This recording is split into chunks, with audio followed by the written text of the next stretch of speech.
Labdien, cienījamie vecāki! Labdien, cienījamie bērni! Labdien, klātesošie! Es esmu ļoti priecīga un pateicīga, ka jūs esat mazi, bet es ceru, ka garā jūs esat stipri un esat daudz. Un arī, teiksim, jūs katrs viens saņemsiet tā kā no daudziem un daudz vairāk nekā, ka jūs būtu daudz. Par to es esmu ļoti priecīga un pateicība, ka vispār ir atnākuši cilvēki. Jums īpaši paldies! Tātad paldies Nacionālam attīstības plānam 2027. Paldies projektam Ģimenei draudzīgas vides un sabiedrības veidošana, un paldies Sabiedrības integrācijas fondam, ka viņi dod iespēju rīkot šādus pasākumus draudzīgai ģimenei, veiksmīgai ģimenei, ģimenei, kurā notiek dialogs, veselīgs dialogs, nevis emocionāla vai fiziska vardarbība. Par to viņiem visiem arī pateicība un paklanīšanās.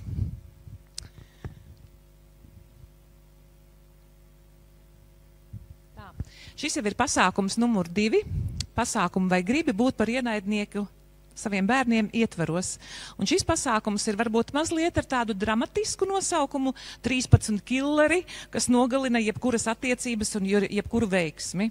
Es gribētu teikt tā, ka nevajag baidīties no tā, ka tāds varbūt dramatisks nosaukums, jo pierādījumi pasaulē, zinātniski pētījumi un tā tālāk, un arī garīgā pasaule ir apliecinājusi to, ka ja mēs nemākam sarunāties, ja mēs cilvēkiem pārmetam, viņam izsakam pretenzijas, kritizējam, salīdzinam, man šie ir 13 killeri, tiešām tas nodara vairāk ļaunuma nekā labuma.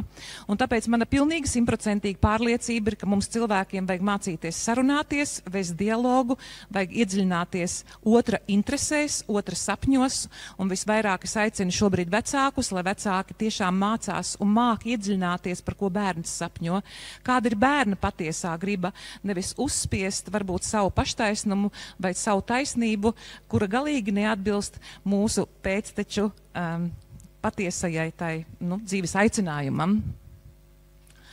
Bet beigās jau tāpatās viss ir tikai, lai būtu labi. Šis ir arī stāsts par to, ka ļoti bieži mēs atduramies par to, ka mēs gribam darīt vienu lietu, bet pēc brīža mēs gribam darīt kaut ko citu.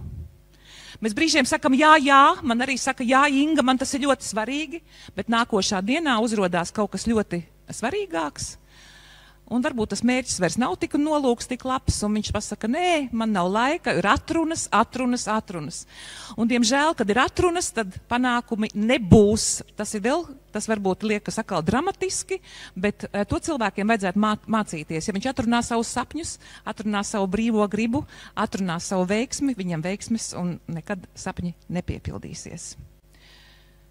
Bailes, šaubas, neizlēmība, un mēs sākam domāt, ka tas uz mums nemaz neattiecas, vai gluži otrādi, nevērtības un nepiederības izjūta. Un tad ir vēl tāda īpatnēja sajūta, it kā man viss ir kārtībā, man viss ir, man nekā netrūkst, bet pietiek pie pavāršņa parādīties kādam, kas neatbilst manai kategorijai, maniem pieņēmumiem, mēs paliekam brīžiem, kā fūrijas, es pa sevi, pagātnē. Ja? Mūs pārņem dusmas, vēlme pārmācīt, nosodīt, izmainīt, kritizēt un pat reizēm emocionāli vai fiziski nodarīt pāri. Un no kurienes tas nāk? Tas tieši nāk no tā, ka mēs ļoti slikti sevi pazīstam, diemžēl. Bieži ir tā, ka vecāki mīl savus bērnus, un es neapgalvu, es 100%, 1000% domāju, ka katrs vecāks mīl savus bērnus, un viņš grib, lai viņa bērni izaug laimīgi. Bet ir tā, ka, ja mēs nezinām sevi, mēs nezinām, kas mūsos iekšā mājo, mēs nezinām, neapzināmies sevi, un mēs nesagaidām no bērna to, ko mēs pēc sava paštaisnā prāta gribam sagaidīt, tad bieži vien mīļotā mamma pārvēršas par, es tā atļaušos alegoriski izteikties, par raganu, vai tētis par vētru ar balsi. Ja? Un šī aina ir tik pazīstama, un pēc tam mēs sēžam vakarā dīvānā. Es esmu to piedzīvojusi, sēžam un raudam, no kurienes es paliku tāda. Es nāca tik laba nodoma, man tik mīļš bērns, es viņu tik ļoti mīlu. Jā, bet tā notiek. Tā notiek un reizi vien un reizi pēc reizes.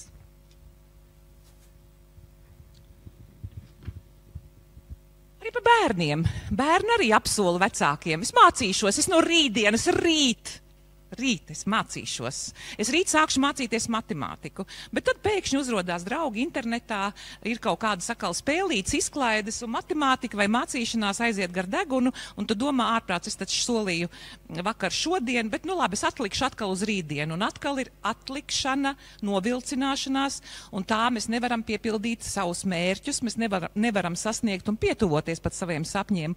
Un mēs kļūstam par tādiem neveiksmniekiem tikai tāpēc, ka mums pietrūks disciplīnas, piepūles un vēlamies tiešām uzsākt arī kaut ko ļoti noderīgu. Mēs izvēlamies ērtāko un vieglāko, bet panākumi nekad nebūs bez grūtībām, bez izaicinājumiem un bez pretestības. Un pretestība nāk tikai tāpēc, lai mūs stiprinātu. Mēs nemākam arī pateikt to, kad man ir problēmas ar smēķēšanu, mamma, man ir problēmas ar zālīti, mēs slēpjamies, es reizēm uzpīpēju, bet es nevaru tikt ar to galā. Man ir saskarsmes grūtības, es nemāku sarunāties. Es neprotu pārvaldīt savu laiku, jo mani tas internets ievilk, un cilvēkiem ir bail atzīt to, ka viņiem ir problēmas. Bet Bībelē rakstīts, ja jūs atzīsiet patiesību, un patiesība jūs darīs brīvus. Un tur ir ļoti dziļi vārdi. Vārdi attiecās tieši uz to, ja mēs mākam atzīt to, ka mums ir problēma, kaut kas mums sagādā grūtības, 50% ir pierādīts zinātniski, ka mēs tikuši galā ar šo problēmu. Nākošais ir tikai meklēt risinājumu.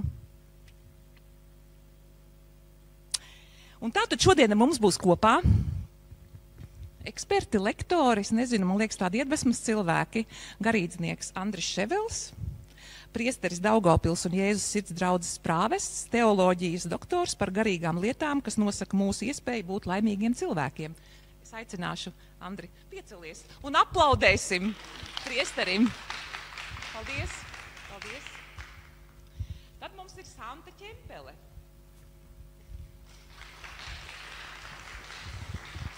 Deju un kustību terapeite, cigunu treneri, karjeras konsultanti, pārstāvēs vairāk ķermeņa lomu, cik arī ķermenis spēj ietekmēt mūsu dvēseli un garu. Te arī ir vizuālais, kā saka, materiāls, ja, kad Andris vairāk reprezentēs garu, Santa tā kā vairāk ķermeni, un es Inga, kliniskais psihologs, grupu terapeits un pārmaiņu vadītājs par dvēseles un emociju dziļumiem, kā tie dzīvo mūsos. Un palīdzēs varbūt paskatīties uz to, pēc kā mēs paši tik dziļi sirsniņā dvēselē dzīvē ilgojamies. Inga Bita. Bet te ir tā kā trīsvienība, ja tieši tā, gars, dvēsele un ķermenis, tas viss ir viens vesels, ja, un mēs nevaram dzīvot kaut kā vienā, mēs tomēr esam nākuši uz pasaules, dzīvot gan ķermenī, gan augt kā garīgas būtnes un būt arī dvēseliski cilvēki. Un tāpēc mēs mēģinājam, lai būtu tā tiešām tas tā kopā, katrs cilvēks vairāk 30 minūtes, 40 minūtes, es gribētu teikt, vairāk tā kā to, pietuvosies vairāk garam, dvēselei un ķermenim. Un pēc tam es jūs aicināšu ar QR kodu palīdzību dot savu atzinumu, kā jūs ietekmējuši šodienas lekciju pasākums. Un tad mums būs pusdienas, 1:00 mums būs sarūpējusi Inese no Prēļiem atkal kaut ko garšīgu, mēs papusdienosim, un pēc pusdienām dosimies darbnīcās piedzīvot arī šodien tādu brīnumu, kas ir ārpus kārtas pasākums. Santa mums ir sagādājusi pārsteigumu, ēterisko eļļu terapija, kā cilvēks var izjust savu motivāciju, savu spēku arī pēc smaržu pasaules. Es atceros, es kādreiz tieši par smaržām lasījusi, esmu ļoti interesējusies. Vai jūs zinājāt, ka smaržas ir visneatklātākais vēl psihiskais potenciāls un dvēseles? Tas vismazāk izpētīts, jo tas laikam ir visgrūtāk izpētīts. Varbūt šodien mēs pieskārsimies kaut kam tādam, ko jūs nevienas dzīvē nekad neesam mēģinājuši. Okay? Tā kā varam sākt un vārdu dodam Andrim Ševelim. Labdien visiem, kas ir klātesoši šeit, šajā tikšanā.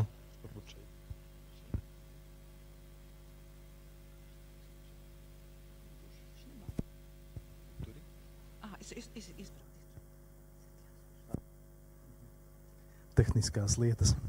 Tad vēlreiz labdien visiem, kas ir klātesoši šeit, šajā tikšanās reizē, un arī visiem, kas vēro mūs internetā. Gribu izteikt arī lielu pateicību Ingai par šo projekta realizēšanu.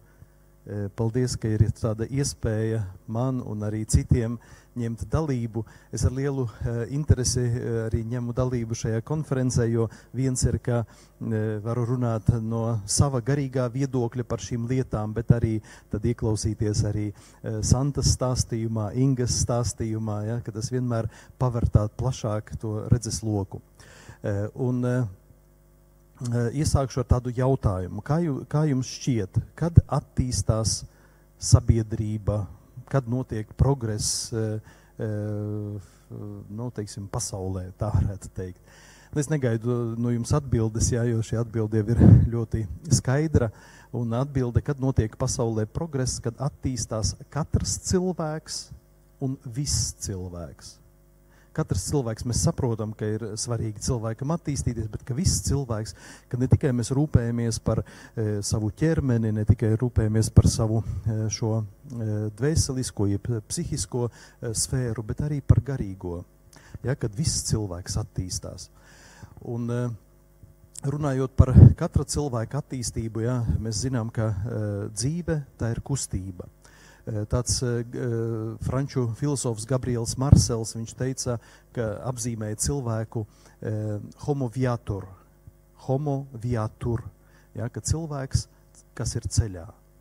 Ja, cilvēks, kas ir ceļā, kas visu laiku iet ceļā, tas nozīmē, ka viņš nestāv uz vietas, bet virzās uz priekšu. Citreiz ir tā, ka mēs varam pakrist, bet tad mēs ceļamies un dodamies ceļā tālāk. Un šis pozitīvais attīstībā ir tas, ka mēs varam attīstīties aizvien vairāk un vairāk, iet tālāk un tālāk, iet dziļāk un dziļāk, ja?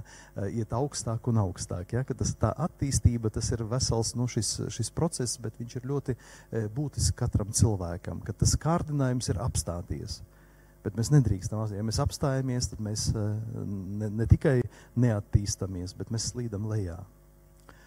Jo nav šī stāvokļa, ka vai nu dodies uz priekšu, vai nu slīd atpakaļ, ja, kad nevari stāvēt uz vietas.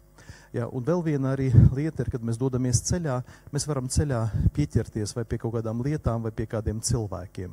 Un tā arī ir tāda sava veida bīstamība, jo tikko mēs kaut kam pieķeramies, mēs vairs neesam brīvi. Mēs kļūstam kaut kā saistīti ar otru. Tā ir tā problēma arī citreiz, kad izaug bērni, ka grūti vecākiem bērnus atlaist. Esam pieķērušies, esam ļoti emocionāli saistīti viens ar otru, un pēc tam tajos 18, 20 gados ir grūti atlaist. Jā, un ja mēs vēlamies paturēt sev, tad mēs viņiem salaužam spārnus, jā, un tad viņi arī nespēs nekad lidot. Ja, ka tā ir arī tāda sava veida tāda bīstamība. Bet tagad vēl viena arī lieta, kad mēs runājam arī par to attīstību, ja, ka svarīgi arī ģimenē, ka attīstās katrs, ja, attīstās mamma, tētis, bērni, ja, un arī, kad rūpējamies par šo vispārējo cilvēku integrālo attīstību. Vēl viena arī lieta ar to saistīta, ka vienmēr ir jāsāk ar sevi, ja, ka pašam ir jāattīstās. Jo mēs bieži ir šis arī kārdinājums mūsu dzīvē rūpēties par citiem, lai citiem būtu labi, bet aizmirstam, ka jāsāk pašam ar sevi. Un kas ir pats galvenais audzināšanā? Protams, ka audzināt mīlestības, ticības garā bērnus, bet ļoti svarīgs ir vienmēr piemērs. Un tāpēc arī, lai mēs būtu labs piemērs, ir jāsāk ar sevi. Un gribētu arī šodien parunāt par par šiem 13 killeriem, bet īpašu uzmanību varbūt pievērst, lai mēs arī zinām, ka mums sākumā jātiek galā pašiem ar sevi. Un tie ir baznīcā, mēs sakam par 7 galveniem grēkiem, austrumu baznīcā runā par 8 demoniem, kas ir cilvēkā. Ja, kad viņi arī iedalās, šīs kategorijas iedalās 3 daļās, ir lietas saistītas ar cilvēka ķermeni, ar cilvēka emocionālo pasauli un ar cilvēka garu, viņa dvēseli. Es laikam sākšu no dvēseles, no šī garīgā lieta, kādas ir šīs galvenās problēmas. tās ir divas. Tā ir lepnība un tā ir skaudība. Ja, šīs divas lietas, ar kurām katrs cilvēks agri vai vēlu sastopās dzīvē un cīnās. Lepnība tas ir, kad mēs uzskatām sevi gudrāku par citiem. Nu, zinām tās situācijas, ja? Piemēram, darbā notiek kaut kādas problēmas, tur priekšnieks pieņem kaut kādu nepareizu lēmumu. Mēs tur apspriežam ar citiem kolēģiem, nu, ka tā vajadzēja savādāk rīkoties, ja es zinu, kā viņam vajadzēja kādu lēmumu pieņemt. Mums baznīcā tas pats, kad bīskapi pieņem kaut kādu lēmumu, mēs priesteru tur apspriežam, tur vajadzēja savādāk un šitā. Un tad mēs sevi uzskatām gudrāku, ja? Kad es labāk zinu, kā bija jādara. Un kas tas ir? Tā ir lepnība, ja? Ka es sevi uzskatu labāku par citiem. Un otra galējība var būt, kad es uzskatu sevi sliktāku par citiem. To īpaši varbūt redzam, kad es nesen piedalījos arī jauniešu nometnē, un šajā jauniešu nometnē bija redzams, ja kāds jaunietis nevar, kā saka, pievērst sev uzmanību ar kaut kādiem talantiem, varbūt ne visi spēlē uz ģitāras, ne visi dzied vai uz violes spēlē. Tad bija tādi jaunieši, kuri pievērst savu uzmanību ar sliktu uzvedību. Ja, kad pievērsiet man uzmanību. Ja. Es nevaru spīdēt ar talantiem, tad es parādīšu sevi kā no tās negatīvās puses. Kad es sevi uzskatu sliktāku par citiem. Bet arī tas viss ir tamdēļ, lai pievērstu uzmanību sev, lai mani novērtētu, lai man veltītu laiku, veltītu uzmanību. Ja? Ka šī lepnība, es vienkārši to mēģinu tā iezīmēt, lai mēs zinātu, ka varbūt vārdu lepnība ne visi saprot, bet šī lieta skar katru cilvēku. Kaut kādās dzīves situācijās izlien tas īlēns no maisa, ja? Tā lepnība. Ja, bet svarīgi pirmkārt to lietu pamanīt. Otra lieta tā ir skaudība. Kādreiz vēl jaunības arī gados pašam nācās cīnīties ar šo lietu, ja, ka kāpēc otram ir, man tā nav. Ja, un es arī gribētu to pašu. Un visu laiku ir tā sevis salīdzināšana ar citiem. Un pēc tam man viens cilvēks deva tādu gudru padomu. Neslīdzini sevi ar citiem. Jo divu vienādu cilvēku nav. Katrs mēs esam personība. Ko tas nozīmē? Ka mēs esam vienreizēji un neatkārtojami. Nav otra tāda cilvēka kā tu. Varbūt vārds, teiksim, Andris ir daudziem, bet tāda kā es, otra nav. Ja? Un tāpat par katru no jums runājot. Un tāpēc arī saka, ka tas ir muļķīgi salīdzināt sevi ar citiem. Jo katram ir sava dzīve, katram ir savi kaut kādi uzdevumi, kas ir jāpilda dzīvē. Mēs nevaram nevajadzētu salīdzināt sevi ar citiem. Jo tas ved uz tādu skaudība, tas ir tāds grēks, kuru varbūt tā arī raksturot var, ka tas ir kā ugunsgrēks. Ja? Kad ir ugunsgrēks, tad viņš visu pa ceļam iznīcina. Un tāpat arī skaudība. Viņi sāk iznīcināt cilvēku no iekšienes. Ja, sāk kā tāds tarpiņš sirdī, ja, kurš sāk graust mūs no iekšienes. Un tas ir ļoti smagi, ja cilvēks sāk skaust. Un parasti arī vēl garīgajā dzīvē tiek uzsvērta tāda lieta, kā darbojas Dievs un kā darbojas ļaunais gars. Ja, ka Dievs vienmēr parāda, paskaties, cik tu esi bagāts, cik daudz tev ir.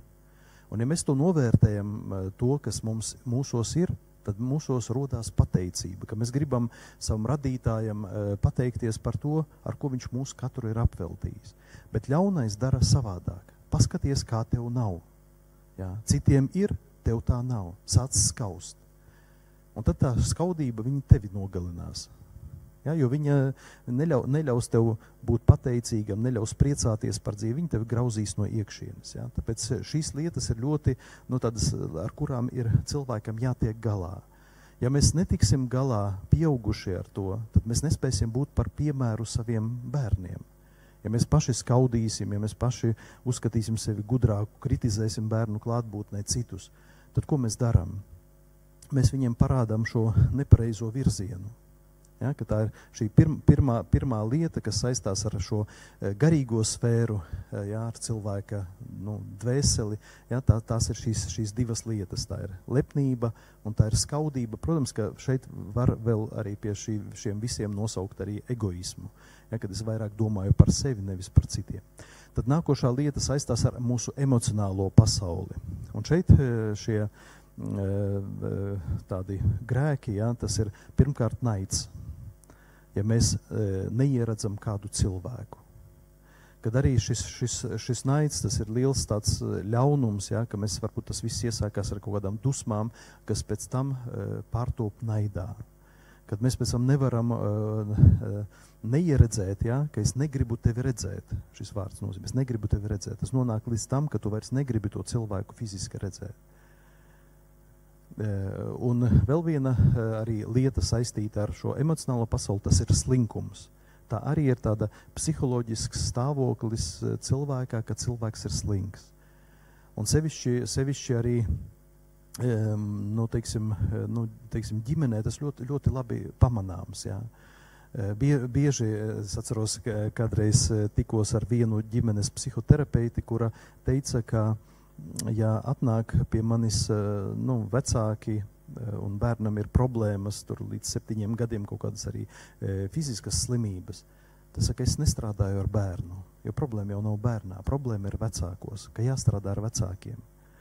Un ja vecāks netiek galā pats ar slinkumu, padodās slinkumam, jo šis slinkums arī var daudzas sfēras skart. Tad kādu mēs piemēru dosim saviem bērniem, tad mēs brīnamies, ka viņi neko negrib darīt, ka mēs paši nedaram neko. Un šis slinkums var būt garīgajā dzīvē, ka mēs negribam būt pateicīgi Dievam, mēs negribam kaut ko garīgu palasīt, uzzināt kaut ko garīgajā dzīvē, vairāk slinkums aiziet uz dievnamu, palūgt vai pateikties, vai kaut kādā veidā iesaistīties draudzes dzīvē. Tas ir viena veida slinkums. Cits slinkums - intelektuālā attīstība, ja, kad arī palasīt kaut kādu grāmatu, kaut ko vairāk uzzināt. Ja, kad tā arī ir, teiksim, sfēra, kuru ir jāattīsta. Un tāpat arī kaut kādi konkrētie darbi, ka mēs slinkojam izdarīt kaut kādas lietas arī mājās. Tas ir tās lietas, protams, ka ir šī atšķirība, ir slinkums un nogurums. Ja, ir gadījumi, kad cilvēks, teiksim, strādāja visu nedēļu smagi strādāja, varbūt viņam ir vajadzīga diena, kad viņam jāatpūšās. Tas nav slinkums. Ja, tā ir atpūta, bet slinkums, ka tu vari izdarīt kaut ko labu un tu to nedari. Ja, un tas nozīmē, tas arī tas darbs šajā sfērā, cīnīties ar slinkumu. Ir vienmēr tā, vai slinkums tevi uzvar, vai tu uzvarēsi slinkumu. Kurš kuru? Tas tā kā braukt uz zirga. Ja, vai tu proti turēt zirgu grožos, un tad zirgs ies tur, kur tu viņu vedīsi, ja, kur tu viņam liksi iet. Vai ir savādāk, tu neproti turēt grožos zirgu, tad zirgs skries, kur viņš grib. Un agri vai vēlu viņš tevi nometīs, tu nenoturēsies uz zirga. Jā, viņš tevi nometīs lejā. Un tāpat arī ar šo slinkumu, jā, ka vai tu turi grožos un kontrolē šo slinkumu, vai tu padodies slinkumam. Un vēl viena lieta, tas ir Austrumu baznīcā tiek runāts arī par, sauc grieķu valodā atsedija. Krieviski uniņie, latviski, es nezinu, tāds tā kā depresīvs tāds stāvoklis, ka neko negribās cilvēkam, nespēja motivēt sevi, ja? Nomāktība kaut kāda, ja? Tāda iekšēja. Un to arī pieskaita, ka tas nav tikai kaut kāda vai slimība, bet ka tas arī tā ir cilvēka izvēle. Ka tas ir arī viņi sauc to par grēku, ja? Ka tas ir kaut kāds ļaunums. Bet runājot ar slinkumu, ļoti labs piemērs Bībelē ir Dāvids. Dāvidam bija iespējams iet karot ar saviem kolēģiem, ar saviem karavīriem, bet viņš paslinkoja. Viņš saka, jūs ejat, es palikšu mājās. Un ka viņš palika mājās, viņam nebija ko darīt. Ko tagad darīt? Staigā no vienas istabas uz otru, pienāk pie loga. Skatās, tur pagalmā pie kaimiņiem skaista sieviete mazgājās. Viņš uz viņu skatās, iekāro.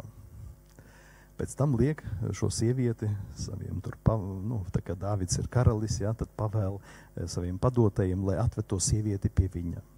Viņš viņu savaldzina, pārkāp laulību ar viņu. Pēc tam izrādās, ka viņa gaida bērnu no viņa. Tad viņš liek saviem karavīriem, jo viņas vīrs arī ir karotājs, viņš aizgāja karā, jā, tad liek nogalināt viņu, lai viņu nolikt pirmajās rindās, lai viņš tiešām aizietu bojā. Un tādā veidā atbrīvotos no viņa, lai to viņa sievu paņemt sev. Un redzam, ka visas šīs problēmas, šie daudzie grēki iesākās no kā? No slinkuma.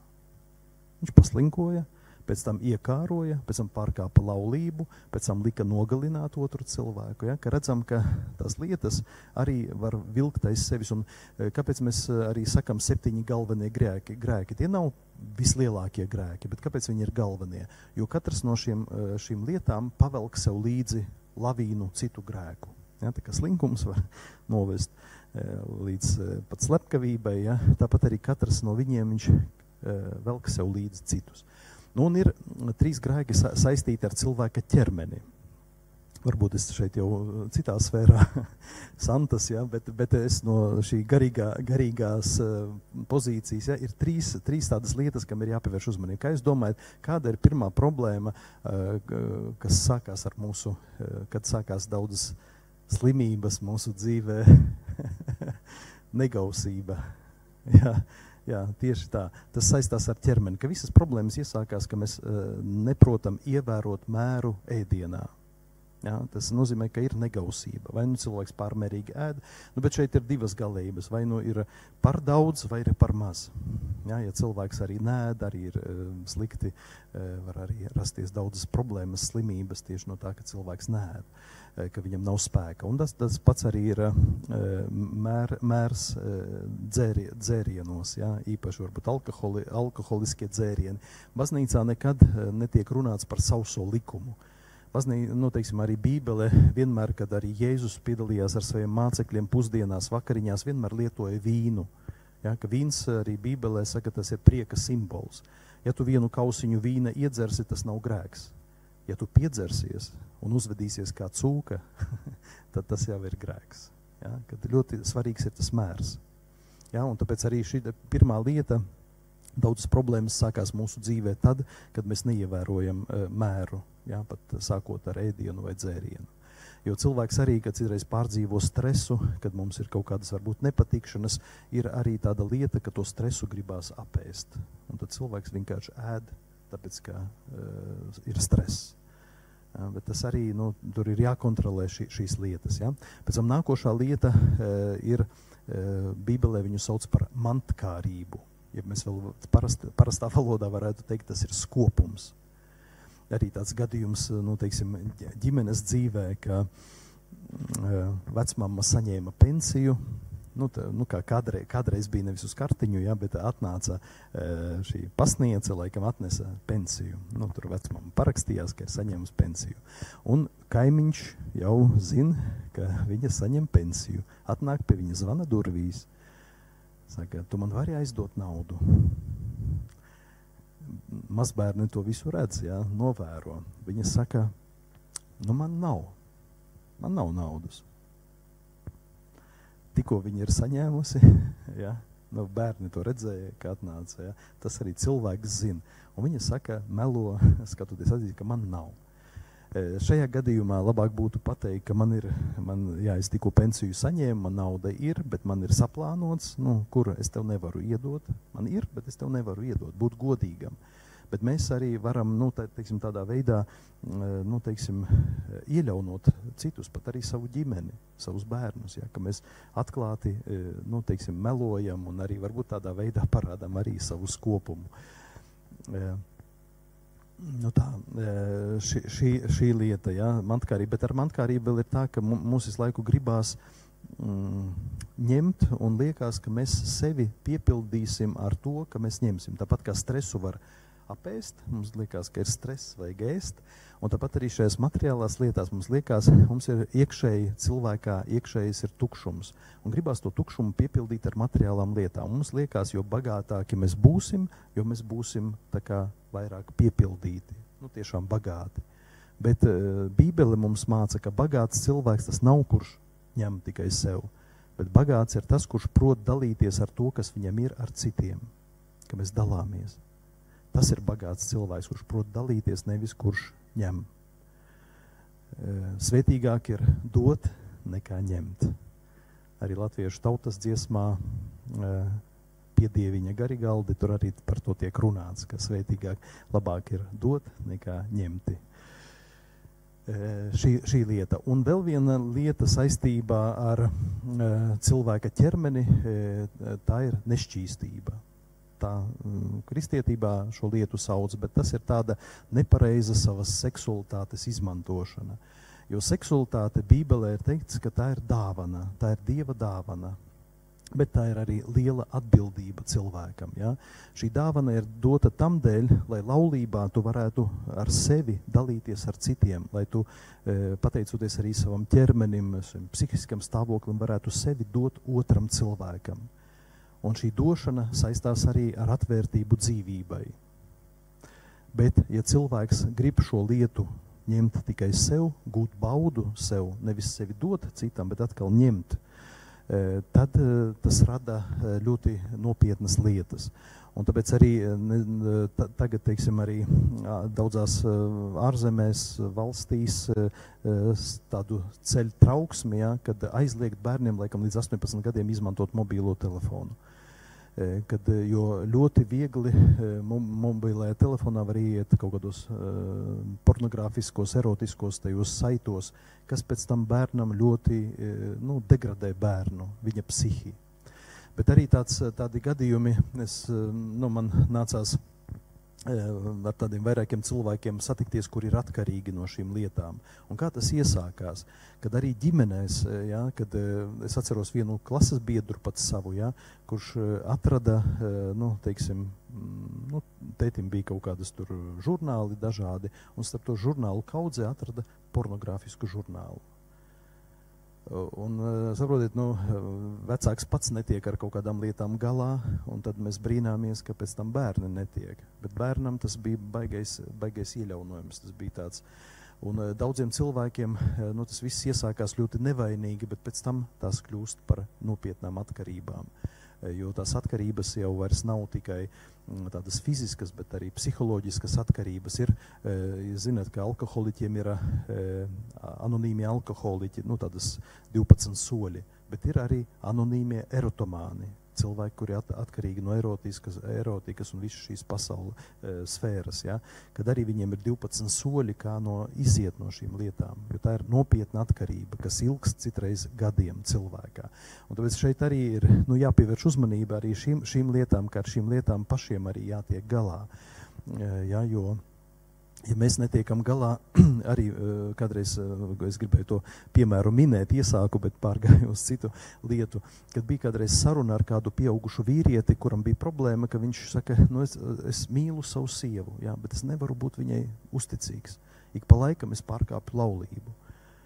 Un, kad sākām ar cilvēku tā vairāk runāt, tad viņš arī atklāja un saka, bet ziniet, tā problēma nebija tikai mana, nav tikai mana. Es kādreiz parunāju ar savu tēti, man tētis teica, ka viņam bija tas pašas problēmas.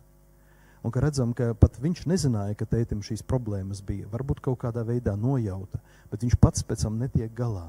Ja pieaugušie netiek galā ar šīm lietām ģimenē, ja, tad ko mēs brīnamies, ka pēc tam bērni kaut kādas lietas iet mūsu pēdās. Un tāpēc šis piemērs mēs citreiz liekas, ka bērni neredz kaut kādas lietas, nesaprot kaut kādas lietas. Viņi ļoti labi visu redz un ļoti labi saprot. Ja, un ja mēs nedosim šo labo piemēru, netiksim galā ar šīm visām problēmām paši, ja, ka sākumā tas darbs ir ar sevi. Un pēc tam ir arī, tad mēs varam būt par piemēru citiem. Nav problēma ar to, ka ja cilvēks pakrīt šajās lietās, bet galvenais, lai mēs arī prastu šīs lietas sakārtot. Šīs ir tās galvenās tās lietas, tie ir 7, 8 nosauktie killeri, kuri mūs nogalina, bet arī iznīcina attiecības ģimenē. Ja, kad arī par šīm lietām jāzina un arī par šīm lietām jācīnās. Bet šajā cīņā mēs neesam vieni. Un tāpēc es tā vizuāli gribētu jums arī parādīt, kas notiek ar cilvēku, kurš cilvēks padodās kādam no šiem, mēs viņus saucam par grēkiem, bet viņus arī var saukt par kaut kādiem netikumiem. Ja? Šeit man ir lapa, es mēģināšu rokā turēt mikrofonu un otrā, ja? Kad Dievs radīja cilvēku labu. Ja, ka šī lapa simbolizē, ka Dievs cilvēku radīja brīvu, aicināja cilvēku, lai cilvēks mīlētu, lai cilvēks būtu laimīgs. Ja, kad tas viss radīšanas darbs bija ļoti skaists. Ja. Bībele saka, ka Dievs, kad redzēja cilvēku, viņš teica, ka cilvēks ir ļoti labs.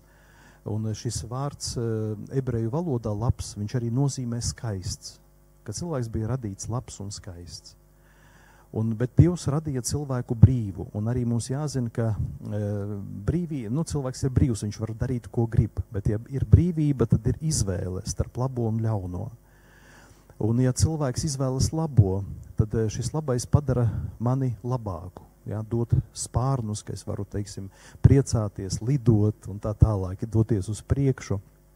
Bet ja cilvēks izdara kaut ko sliktu, ļaunu, tad tas ļaunums cilvēks pats paliek ļauns.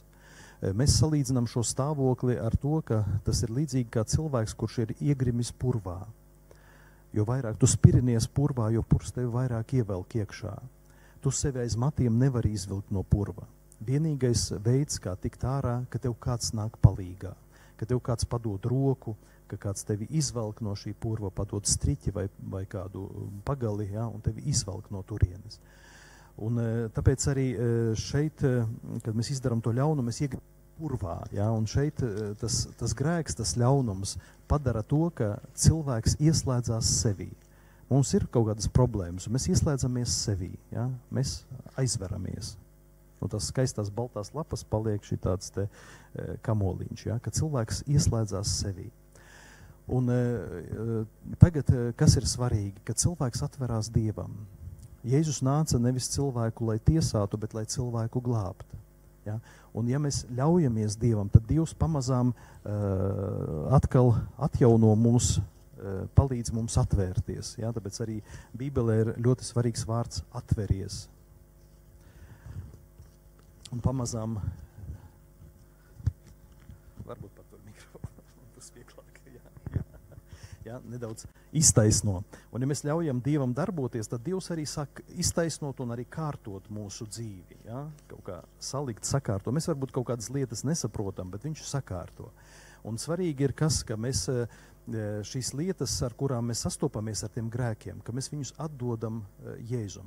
Neatceros, kurš no svētajiem, man liekas, svētais Augustīns teica, ja cilvēks kaut vai izdarītu 1000 grēkus, un viņā ir nožēla atdot šos grēkus Dievam, tad Dievs vienmēr piedos cilvēkam. Lai ko cilvēks nebūtu izdarījis, ja viņā ir nožēla, tad Dievs vienmēr piedos. Bet, ja tu kaut vai vienu grēku, viņš saka, paturēsi sev, noslēpsi viņu, tad tas grēks tevi iznīcinās. Un tāpēc arī jādod grēki Jēzum, un lūk, ka tie grēki tiek atrauti, un mums viņus jādod, jāizmet. Un kas paliek? Paliek krusts. Un krusts tā ir nevis ciešanu simbols, bet krusts tas ir Dieva mīlestības simbols, ka Dievs tik ļoti mīl pasauli, ka nevis pasauli tiesā, bet pasauli glābi. Viņš ir tas, kurš padod mums šo roku, lai mēs varētu izlīst no šī purva. Ja, un tāpēc, lai tikt galā arī ar saviem kaut kādiem grēkiem, vājībām, mums arī ir vajadzīga šī glābšana, ko mums piedāvā Jēzus Kristus. Ka mēs neesam šajā cīņā vieni, tā ir tā labā vēsts, ka mums nav pašiem ar to tikai jācīnās. Protams, no cilvēka ir ļoti svarīgi, ka tas pirmais solis, ja, kad ja mēs izdarām vienu soli pretī Dievam, tad 2000 soļus iznāk mums pretī. Bet tā kā mums ir šī brīvā griba, ja, tad cilvēks paliek vienmēr brīvs. Ir tāda interesanta, nezinu, mīkla vai tāds uzdevums, varbūt esat dzirdējuši, vai Dievs var radīt tādu akmeni, tik milzīgu lielu, kuru pats nevar pacelt. Dzirdējāt tādu, filozofisku jautājumu?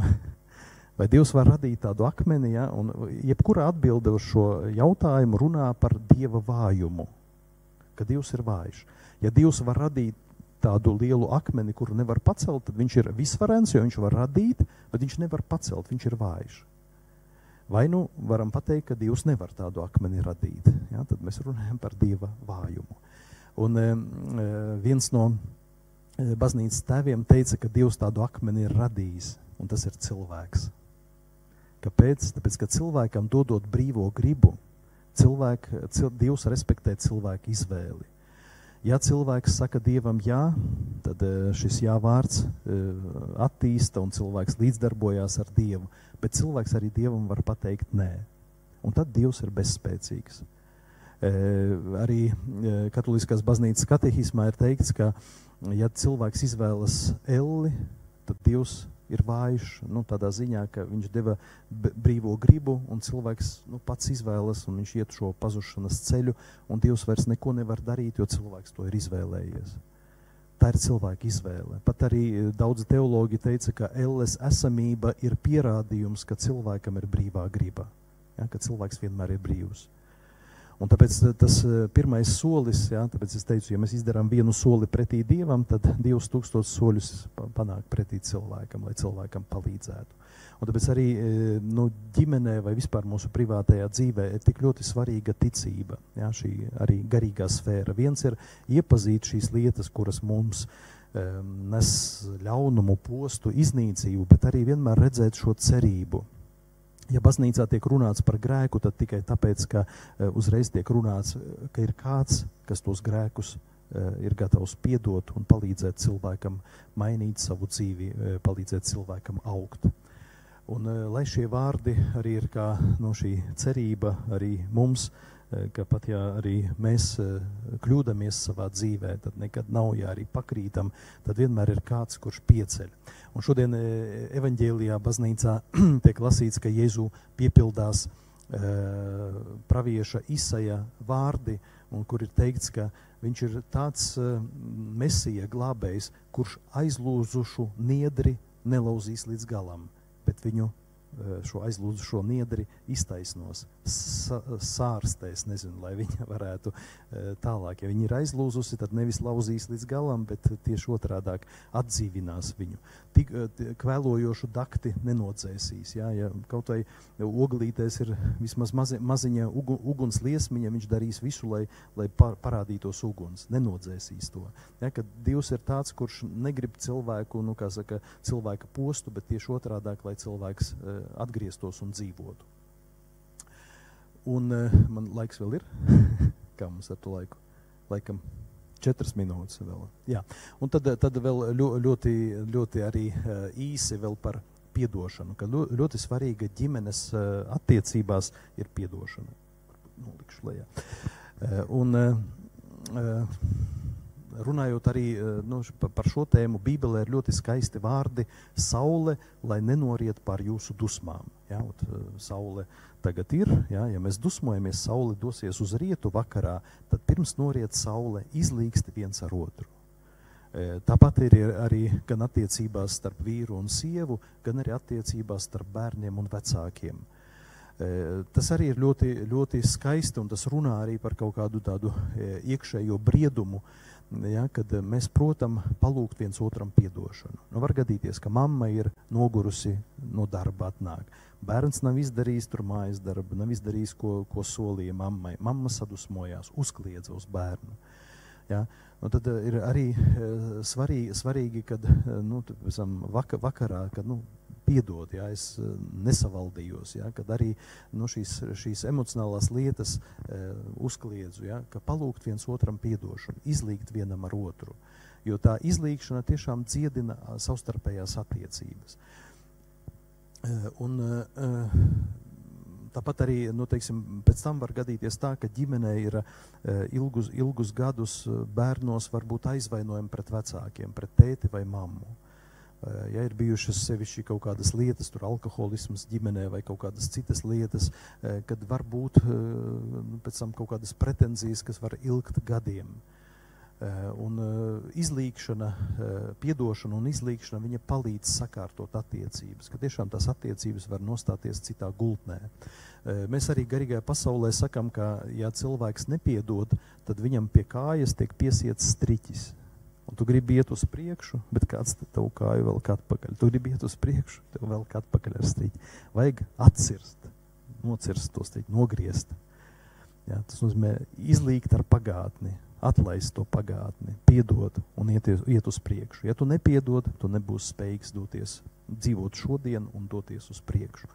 Ja, kad šīs arī tādas svarīgas lietas. Un pēdējais varbūt tāds kā salīdzinājums, ka pie viena arī pieredzējuša garīdznieka atnāca kāds vīrietis, kurš saka, ka dodiet man kaut kādu padomu, ko man darīt, jo es katru dienu strīdos ar savu sievu.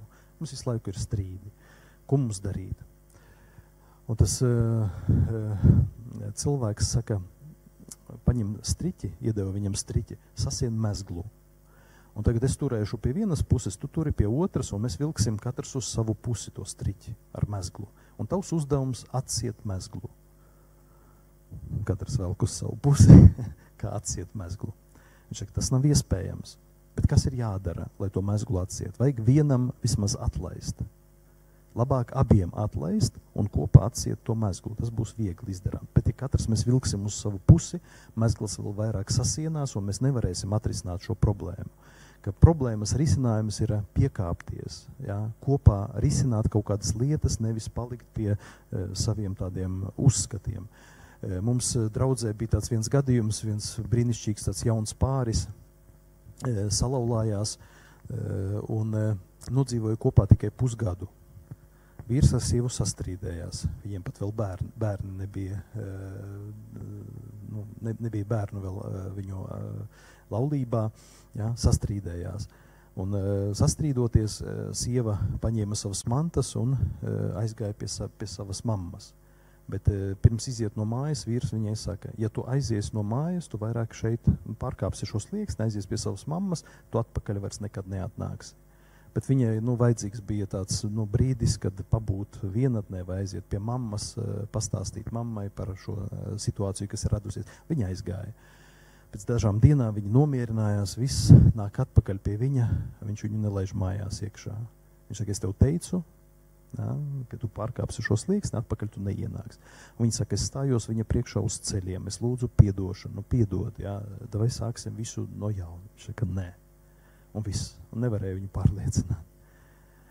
Un cilvēks aizgāja uz principu. Ja? Un ja mēs tādā principā paliekam katrs pie sava, ja, to striķi velkam katrs uz savu pusi, tad mēs to mezglu nekad nevarēsim atrisināt. Bet vajag atlaist un izrunāties, piedot viens otram un doties uz priekšu. Pēc tam vēl gatavs atbildēt arī uz jūsu jautājumiem, vēl varbūt kaut kādas lietas, nezinu, jūs interesētu, es pagaidām tad noslēdzu, tad dodu stafeti tālāk, paklausīsimies citus skatījumus uz šīm lietām. Tāpēc paldies jums par uzmanību, tad es dodu tālāk, laikam, Ingai, jā.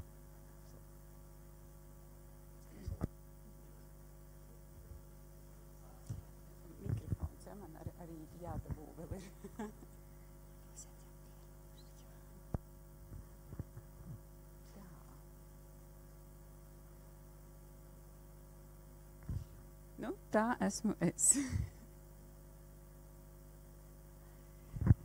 Tā, jā, es tātad šo pašu tēmu paturpināšu no cita skatu punkta.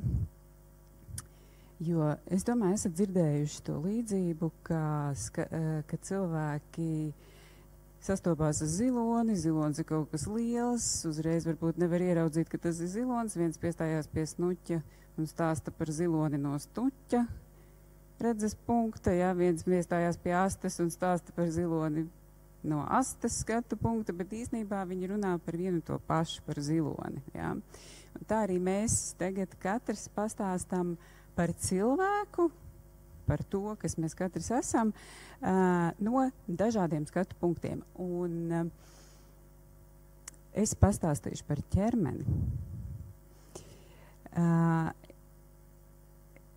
Jo tā ir tā, nu, teiksim, gara materiālā forma. Un tā ir ļoti, ļoti, ļoti interesanta tēma, jo mēs esam kaut kā nonākuši tādā laikmetā, ka mēs tā kā nošķiram šīs lietas, ka ķermenis ir kaut kas viens un gars ir kaut kas cits. Un ka tas garīgais un materiālais tā kā ir tādas divas dažādas lietas. Cik es zinu, tad tās lietas darbojās pēc dažādiem principiem, bet patiesībā vienā un tajā pašā, viena un tā paša mērķa vārdā, teiksim tā, ja? Nu, ko nozīmē dažādi principi? Nu, matērija tā ir tāda mērāma lieta, un to jau mēs arī skolā zinām, ka mums ļoti daudz skolā, nu, pat varētu teikt nevis ļoti daudz, bet gandrīz par visu laiku mums māca par materiālām lietām. Ja? Tur ir tādi materiālie priekšmeti. Un tie, kas ir tā kā vairāk saistīti ar garu, nu, tādi kā mūzika un zīmēšana, tie tā drusciņi kaut kur tā tajā nedēļas ietvarā kaut kur tā iemesti, ja? Bet pārsvarā mūsu izglītības sistēma šobrīd darbojās uz materiālo formas izziņu. Ķīmija, bioloģija, fizika, matemātika, visam pāri, ja? Tie ir tie saucamie atbalstāmie mācību priekšmeti. Arī tie skolotāji ir uz izķeršanu. Ja? Tā kā, nu, sarežģīti. Ja mēs matēriju pētam ar materiāliem instrumentiem, ļoti, ļoti sarežģīti. Un tāpēc dažkārt vajag atkāpties kādā citā sfērā, nu, piemēram, garīgajā vai dvēseliskajā, un no tā punkta paraudzīties uz matēriju. Jo izrādās jau, ka tieši no šīm instancēm, jeb no šiem augstumiem tā matērija tiek kustināta. Jo ja gars dvēsele matēriju atstāja, tad viss ir beidzies saistībā ar šo materiālo formu. Ja? Nu, lūk, un runājot par attiecībām, atkal, mēs katrs viens piedzimstam atsevišķā formā, atsevišķā izpausmē, atsevišķā izteiksmē, un tas mūs aizmaldina uz to domu, ka mēs esam kaut kas viens, kaut kas atsevišķi. Un tas bieži vien kultivē to egoistisko attieksmi, kad man, ja? Jo es taču esmu, nu, tas viens, tas galvenais tagad, ja? Bet patiesībā mēs esam ļoti saistīti, kaut arī izskatās, ka nē. Ja? Jo nu, mana robeža ir mana āda, un tad es pieeju pie Ingas, piemēram, ja? Un es Ingai pieskaros, un sastopās divas robežas, un vienalga mēs paliekam atsevišķi, ja? Mēs tā kā, nu, nesaplūstam kopā. Bet interesantākais ir tas, ka mēs tomēr esam vienoti. Mēs visi esam viens vesels organisms, kur katra mūsu tā fiziskā forma ir kā tāda atsevišķa šūna, kura vienalga, darbojoties savā labā, ietekmē visu pārējo. Un tāpēc attiecības tā ir ļoti nu, tāda eksistenciāli svarīga lieta, jo, redziet, to ir rakstījuši deju kustību terapijas pētnieki, ja, šādu te domu, ka saiknes trūkums sakrīt ar piederības, jēgas un dzīves mērķa trūkumu. Tātad, ja mums pārtrūkst šī saiknes sajūta ar vēl kādu otru, vienu, otru, trešo, kaut vai ar tiem diviem, kas ir mūsu vecāki, ja mums pārtrūkst šī saikne, mēs zaudējam jēgas, mums tātad rodās jēgas trūkums, dzīves mērķa trūkums un piederības trūkums. Un tie ir eksistenciāli svarīgi parametri, lai mēs virzītos kaut kur, lai mēs vispār dzīvotu. Ja? Un tā tad savukārt, ja sajūta, ka ir saistība ar citiem, rada motivāciju, labklājības sajūtu, pašvērtību un spēcīgu psiholoģisku noturību. Ja? Tātad, ja es zinu, ka es esmu saistīts, es esmu piederīgs kaut kam, es esmu vajadzīgs, tas dod ārkārtīgi dzīvot, rīkoties un darboties. Atkal tādā līdzībā runājot. Aita ir dzīvnieks, kas arī Bībelē tiek apspēlēts dažkārt. Un arī šurbraucot es redzēju tādu aitu baru, un tad tā līdzība man tā uzpeldēja, ka tā ir tiešām ļoti, ļoti interesanti to zināt, atcerēties, ka atkal mēs ar savām acīm sastopoties ar šādu te baru, aitu bars, vai man tur tālāk būs arī skudru pūzes, tātad šīs te līdzības visas runā par vienu un to pašu. Tātad aitu bars. Mēs ar cilvēciskām acīm redzam, ka tas ir atsevišķas aitiņas, bet viņas vienmēr ir barā.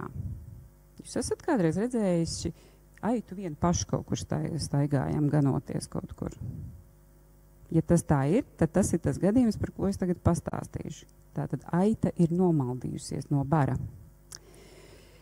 Aita nevar izdzīvot, ja viņa nomaldās no bara. Un cik interesants mehānisms no Dieva ir ielikts šajā te aitu barā. Un tas attiecās arī uz mums cilvēkiem, jo arī mēs esam bioloģiskas būtnes šādā kontekstā. Tātad aitas dzīvo barā, un viņas, kaut arī mēs redzam, ka tās ir atsevišķas daļas, atsevišķas aitas, viņas ir tik ļoti saistītas, ka viņas arī virzās burtiski tā, ja? Ir tur viens galvenais, kas padod impulsu tajā barā, un tad to, ko tas galvenais dara, to sinhroni izpilda visas citas aitas, nedomājot, vienkārši ejot šeit enerģijas plūsmai līdzi. Un tad, ja gadās tā, ka kāda aita, pieņemsim, ārkārtīgi lekns,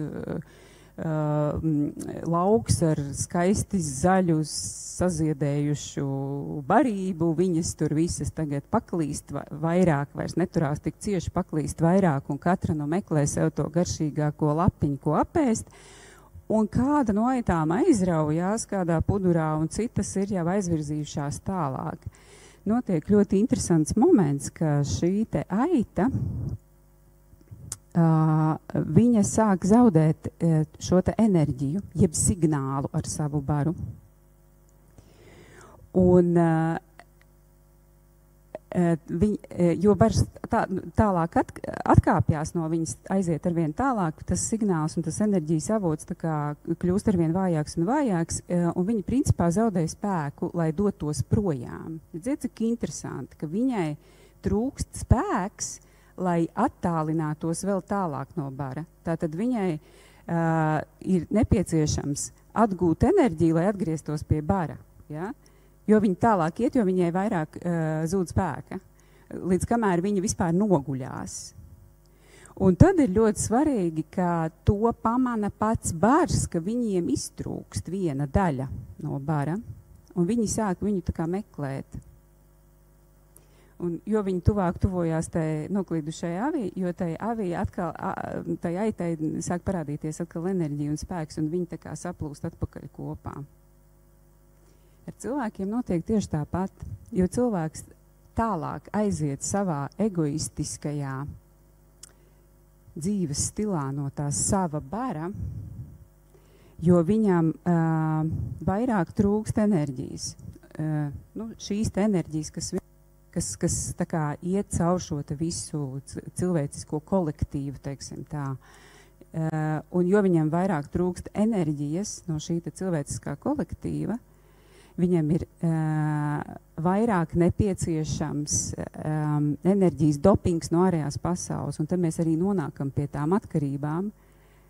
Mums nav saikne ar savu baru, un mēs sākam lietot alkoholus, visādus enerģaizerus, pārtiku, lai sevi uzlādētu atpakaļ ar enerģiju, bet tā ir enerģija no ārējās pasaules. Tā nav tā enerģija, kas mūs vieno un uztur un dod šo te tādu, tādu mūžīgo dzinēju, ja? Jo esam saistīti, atvērti, uzticamies un caur mums plūst visu laiku enerģija. Ja? Tā kā tur ir sava atslēga, kā mēs varētu sākt uz atkarībām paskatīties, ka tas cilvēks, kurš ir aizgājis atkarībā, viņam ir zudusi saikne ar savu baru. Viņam ir zudusi piederība savam kolektīvam, savai ģimenei, savai sistēmai, no kurienes viņš nāk. Savukārt, Es atkal atgādināšu par vajadzībām, ja, tātad jebko, ko mēs darām savā dzīvē, jebkas tas tiek aktualizēts caur kaut kādas vajadzības piepildīšanu. Ja mums neko nevajag, tad mēs arī neko nedaram. Ja, tikai vajadzība pēc kaut kā, vai materiāla, vai emocionāla, vai mentāla, vai garīga. Ja? Tātad šī te vajadzība mums liek izdarīt šo te piepūli un darboties, kustēties.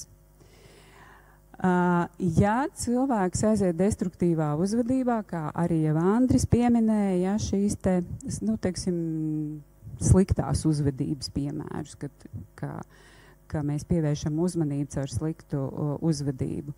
Tātad tā faktiski, jā, mēs to redzam kā sliktu uzvedību. Un īpaši bērnam, ja, kuram vēl nav visi tie instrumenti un saprašana, kā šai pasaulē dzīvot, kā tās attiecības veidot. Viņš vēl tikai meklē šos veidus, viņš vēl iegūst šo te audzināšanu vai izglītību no saviem vecākiem skolotājiem, treneriem un vienaudžiem varbūt vai vecākiem brāļiem, māsām. Ja viņam tas vēl nav, viņam uzmanība ir vajadzība. Uzmanība ir tā, kas bērnu baro emocionālā, mentālā veidā, tātad viņš saņem šo te enerģiju. Jo uzmanība tā ir enerģijas nodošana otram cilvēkam. Ja? Ne par velti šobrīd tā cīņa ir, tā cīņa par cilvēku ir cīņa par cilvēku uzmanību. Vai cilvēks uzmanību velta ekrānā un tur visu laiku pavada, vai cilvēks skatās uz savu bērnu, vēro viņu, redz, viņš man ir tāds, viņam varbūt vajadzētu to vairāk iedot, un to atkal iedot mazāk, un bērnam tas patīk. Viņš pat tas atkal ir tāds neizskaidrojams process, bet bērns to ļoti, ļoti jūt. Kad es savai krustmeitai pieskatīju mazo puiku, 3-gadnieku, man viņu atveda, un tur viņam visas mantas līdz, pilna mugursoma, viņš izklājās uz tā dīvāna, un es domāju, viņš tagad spēlēsies, un es pa to laiku darīšu savas lietas. Nekā nebija.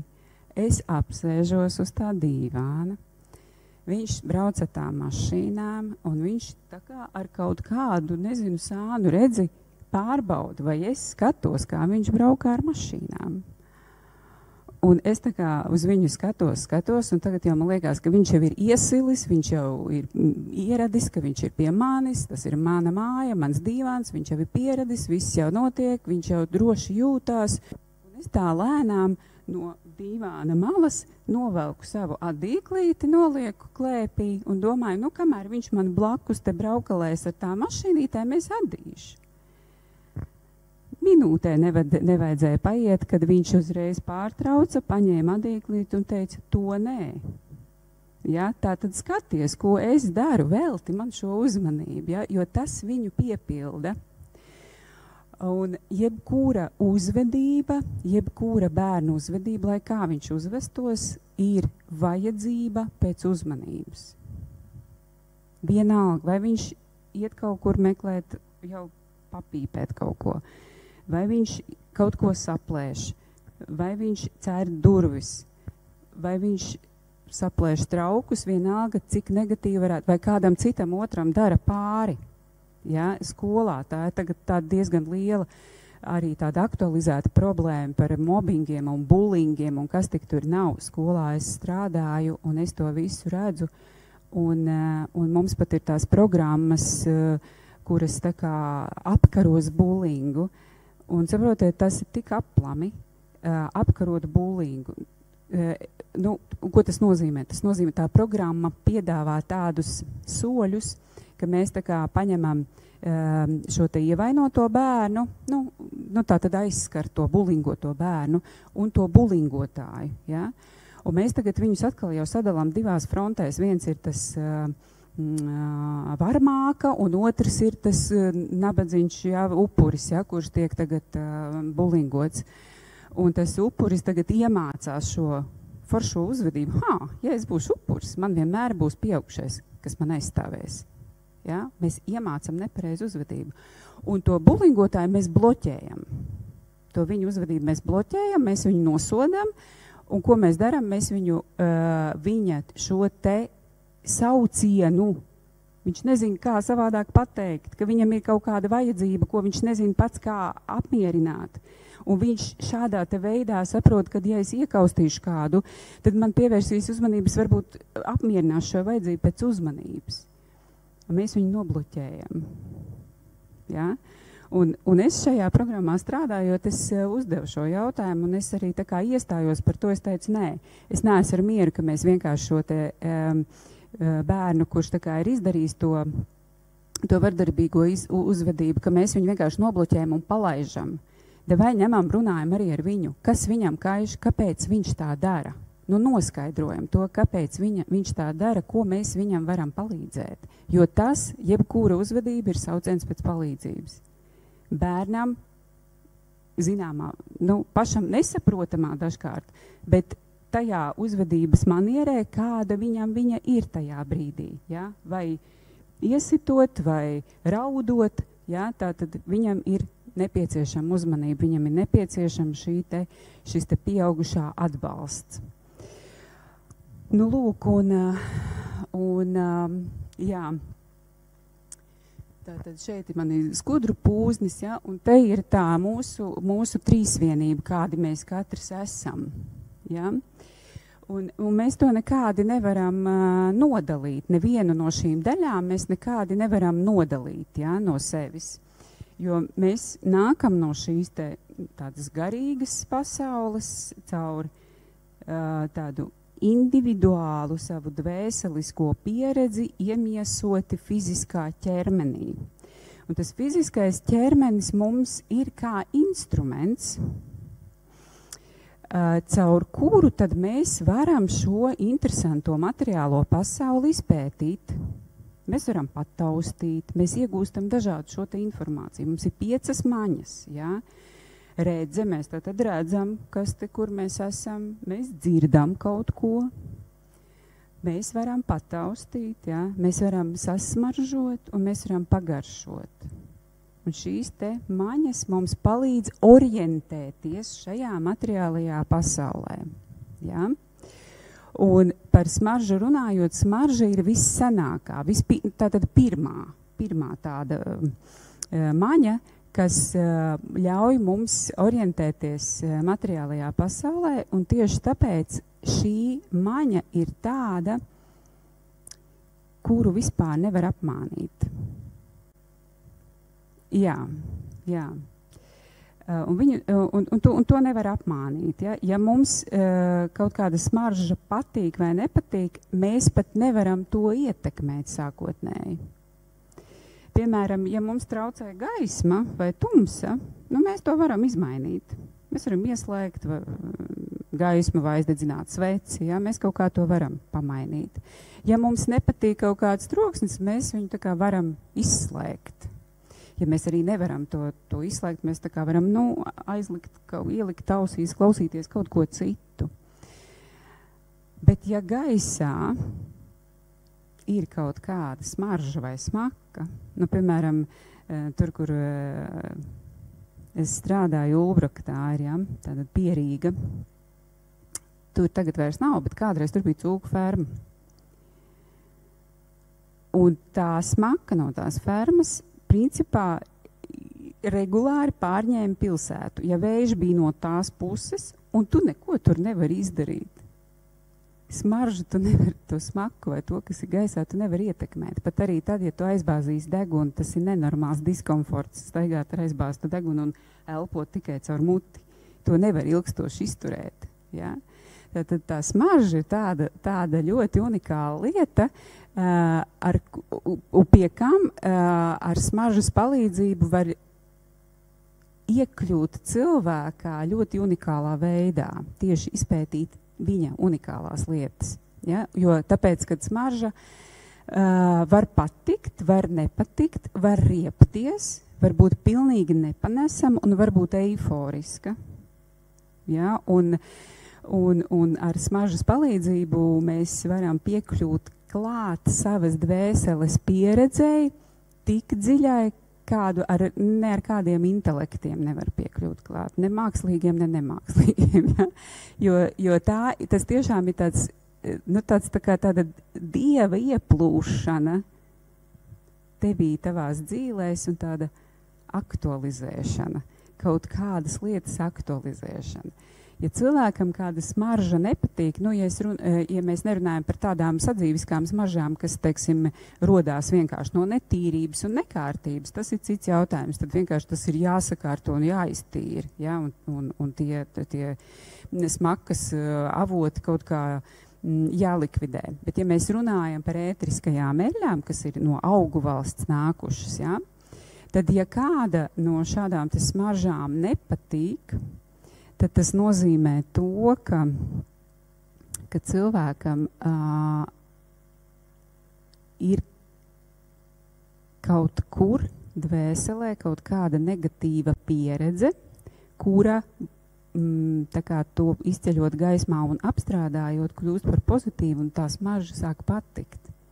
Tad ļoti mistiskas lietas notiek, ja sāk strādāt ar ētriskām eļļām tā dziļāk. Ja?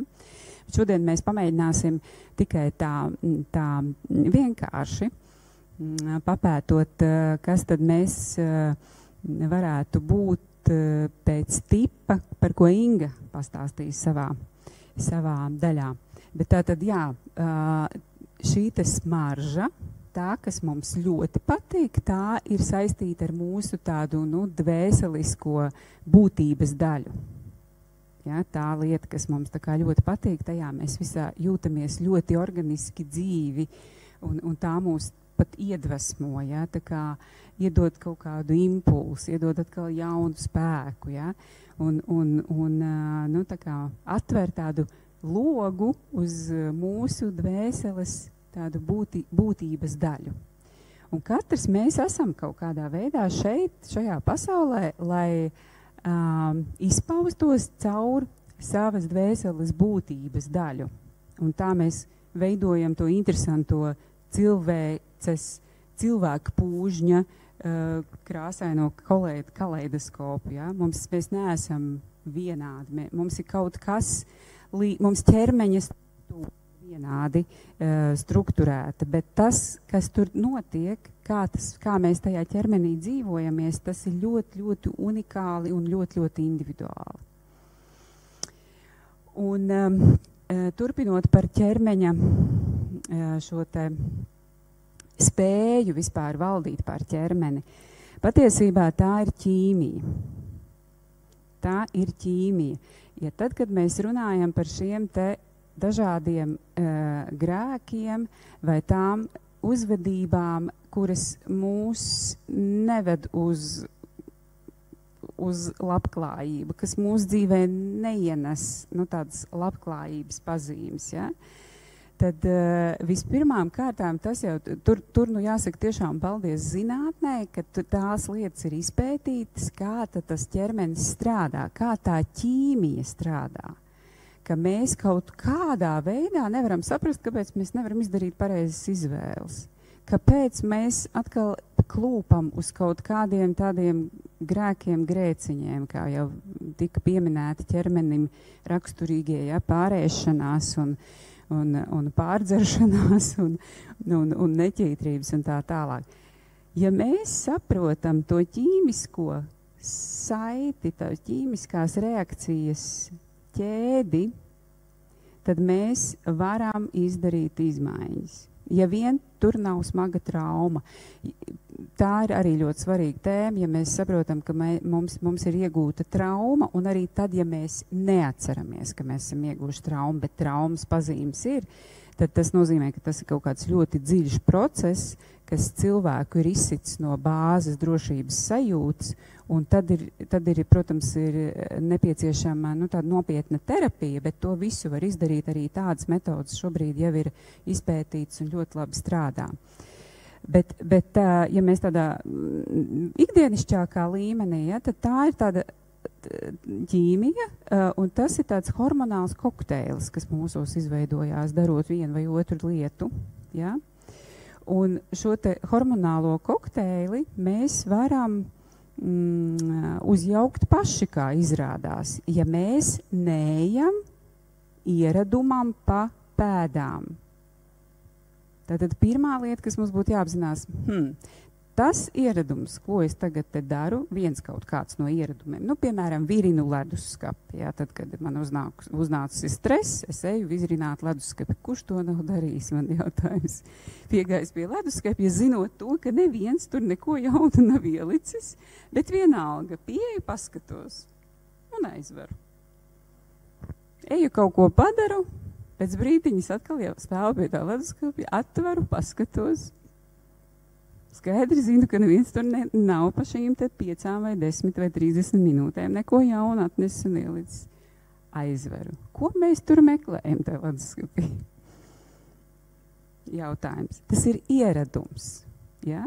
Tas ir ieradums, kurš ir bāzēts šajā te vienā no galvenajām, ja ne pašā galvenajā, ja, tad mierinātājā, kas ir barība. Kāpēc? Barība mums ir pirmais mierinājums.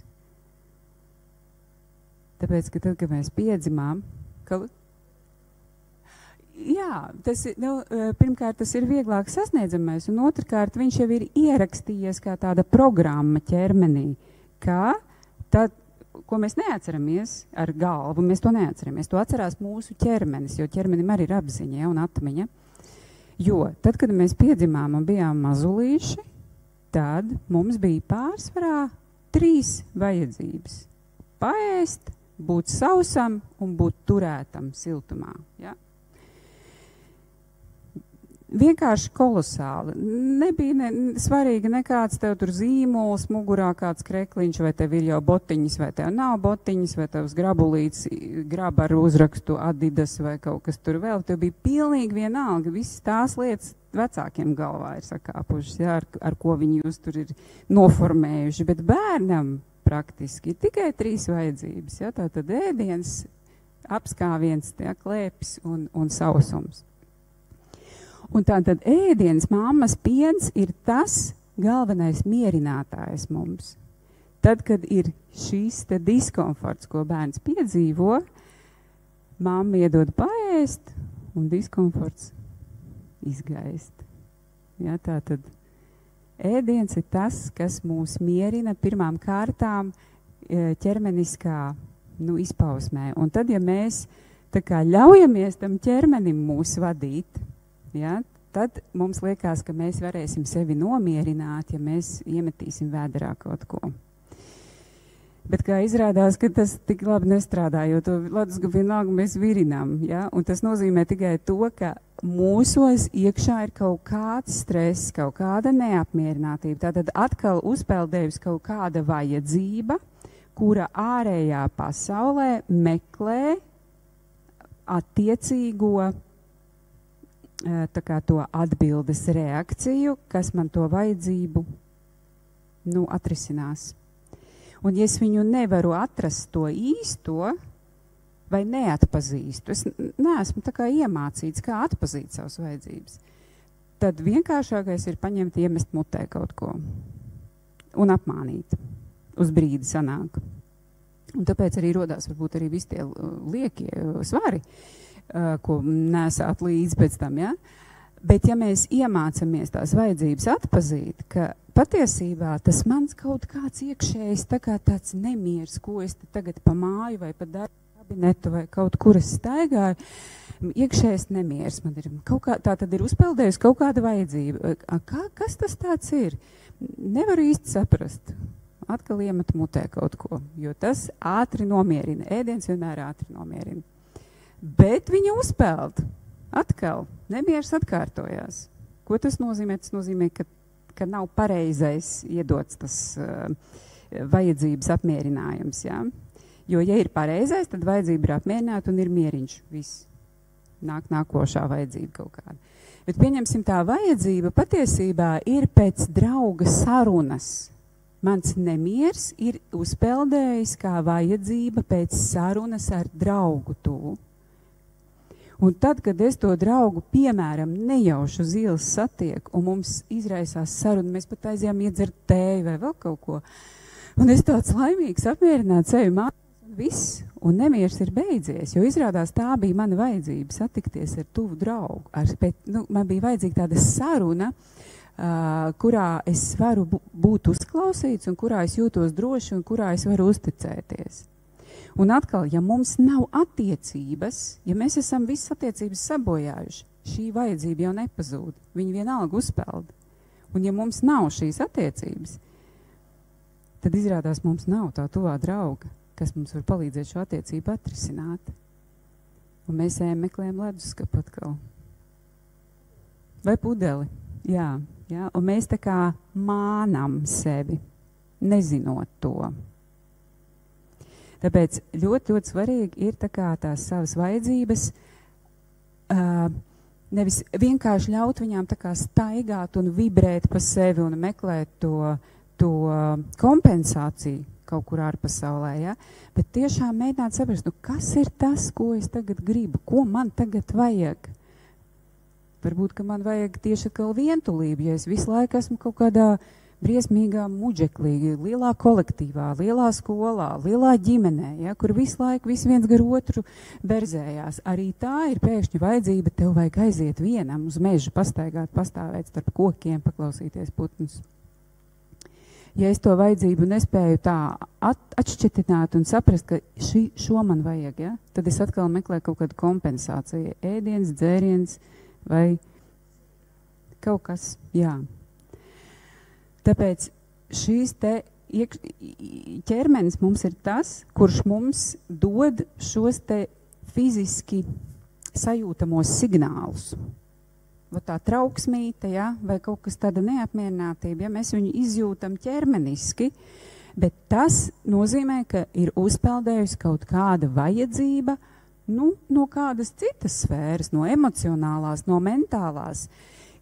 Tieši tāpat jau arī ar garīgumu. Mums tā kā mēs to garīgumu skolā vispār vairs bērniem gandrīz nemaz neiedodam šo te laiku sava garīguma izpētei. Ja? Mēs to neiedodam, bet tas nenozīmē, ka tāda vajadzība nav. Tā vajadzība vienalga ir, bet mēs viņu neatpazīstam un mēs viņu kompensējam ar citām lietām. Jā. Lūk, un pievēršoties šai te trīsvienībai, ja, tātad šeit arī es esmu uzrakstījusi vairāk tādiem tā kā citiem vārdiem, ja, gribu, varu, vajag vai vajag, varu, gribu, kā no kuras vietas mēs to lasām, bet tā tad šī tad, ko iemieso katra no šīm te vajadzībām? Tad vajag, tā ir garīgā sfēra. Ja? Tā tad Dievam vajag cilvēkus, lai viņš varētu izpausties dažādos, interesantos, unikālos veidos. Ja? Gribu, tā ir tā iekšējā dvēseliskā sajūta. Jā, tā tad dvēseles komponente šeit būs ar to izteikto gribu, kad es gribu darīt to un to. Es gribu būt daktars, es gribu būt dziedātājs, es gribu būt aktieris, es gribu būt šoferis vai es gribu būt pavārs. Tāda mans dvēseliskais sauciens. Ko tad es šajā dzīvē gribu darīt? Un varu, tā ir ķermeniskā komponente. Un ideālā variantā, ja visa šī te trīsvienība ir sajūgta savā starpā tā, ka tas, ko Dievam no manis vajag, ir arī tas, ko es pats gribu, un mans ķermenis to var izdarīt. Un tur mums bišķiņ tā kā nojūk viss tā opera, tā kā mēs piedzimstam, jā, mēs tā kā aizmirstam, kas mēs gribam būt. Bet iekšējais sauciens viņš vienalga ir. Tikai viņš tiek dažādā veidā apslāpēts. Kā viņš tiek apslāpēts? viņš tiek apslāpēts ar kaut kādām valstiskām programmām, ja? Jo valstī no cilvēkiem vajag kaut ko pilnīgi citu nekā Dievam no cilvēkiem. Ja? Nu, ir tā. Jā. Sistēmai no cilvēka vajag kaut ko citu. Ja? Un tāpēc ir tāds jēdziens darba tirgus.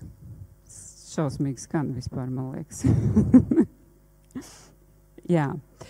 Un tas darba tirgus ļoti ātri tam cilvēkam pārslēdz to gribēšanu kaut kādu. Nevis to gribēšanu, kas nāk no sirds, bet viņam iestāst, ko viņam gribēt. Un visvairāk jau gribās naudu, jo ar to visātrāk var realizēt vispār visādas gribēšanas. Ja?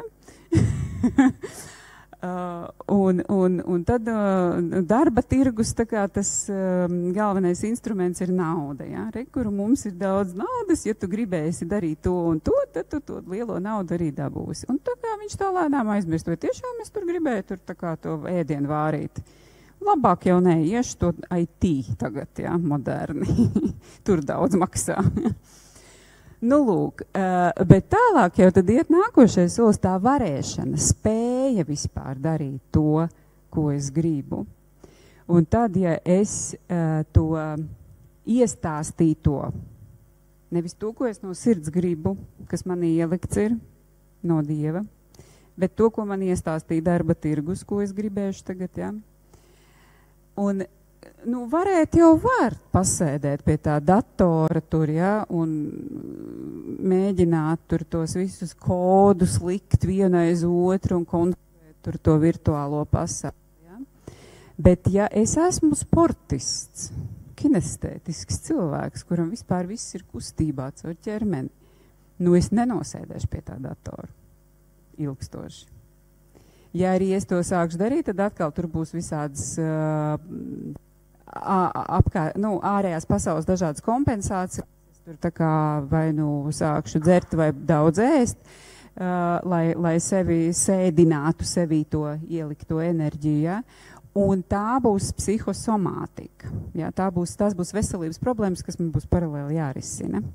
Bet ja es esmu tā kā pareizajā savā vietā nonācis, kur ir gan tas, ko Dievs no manis grib, un tas, ko es pats gribu, un tas, ko es arī varu izdarīt. Ja šī trīsvienība manī labi strādā, tad patiesībā man viss pietiek. Man pietiek materiālās vērtības, man pietiek tā labklājība visās nozīmēs.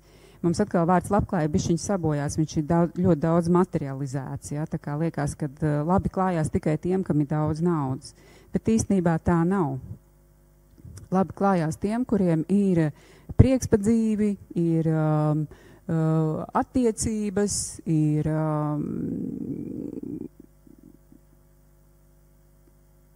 tās arī tās galvenās lietas, ja? Attiecības, prieks un tāda vajadzības sajūta, kad es esmu šeit vajadzīgs, jā, piederīgs kaut kam, jā.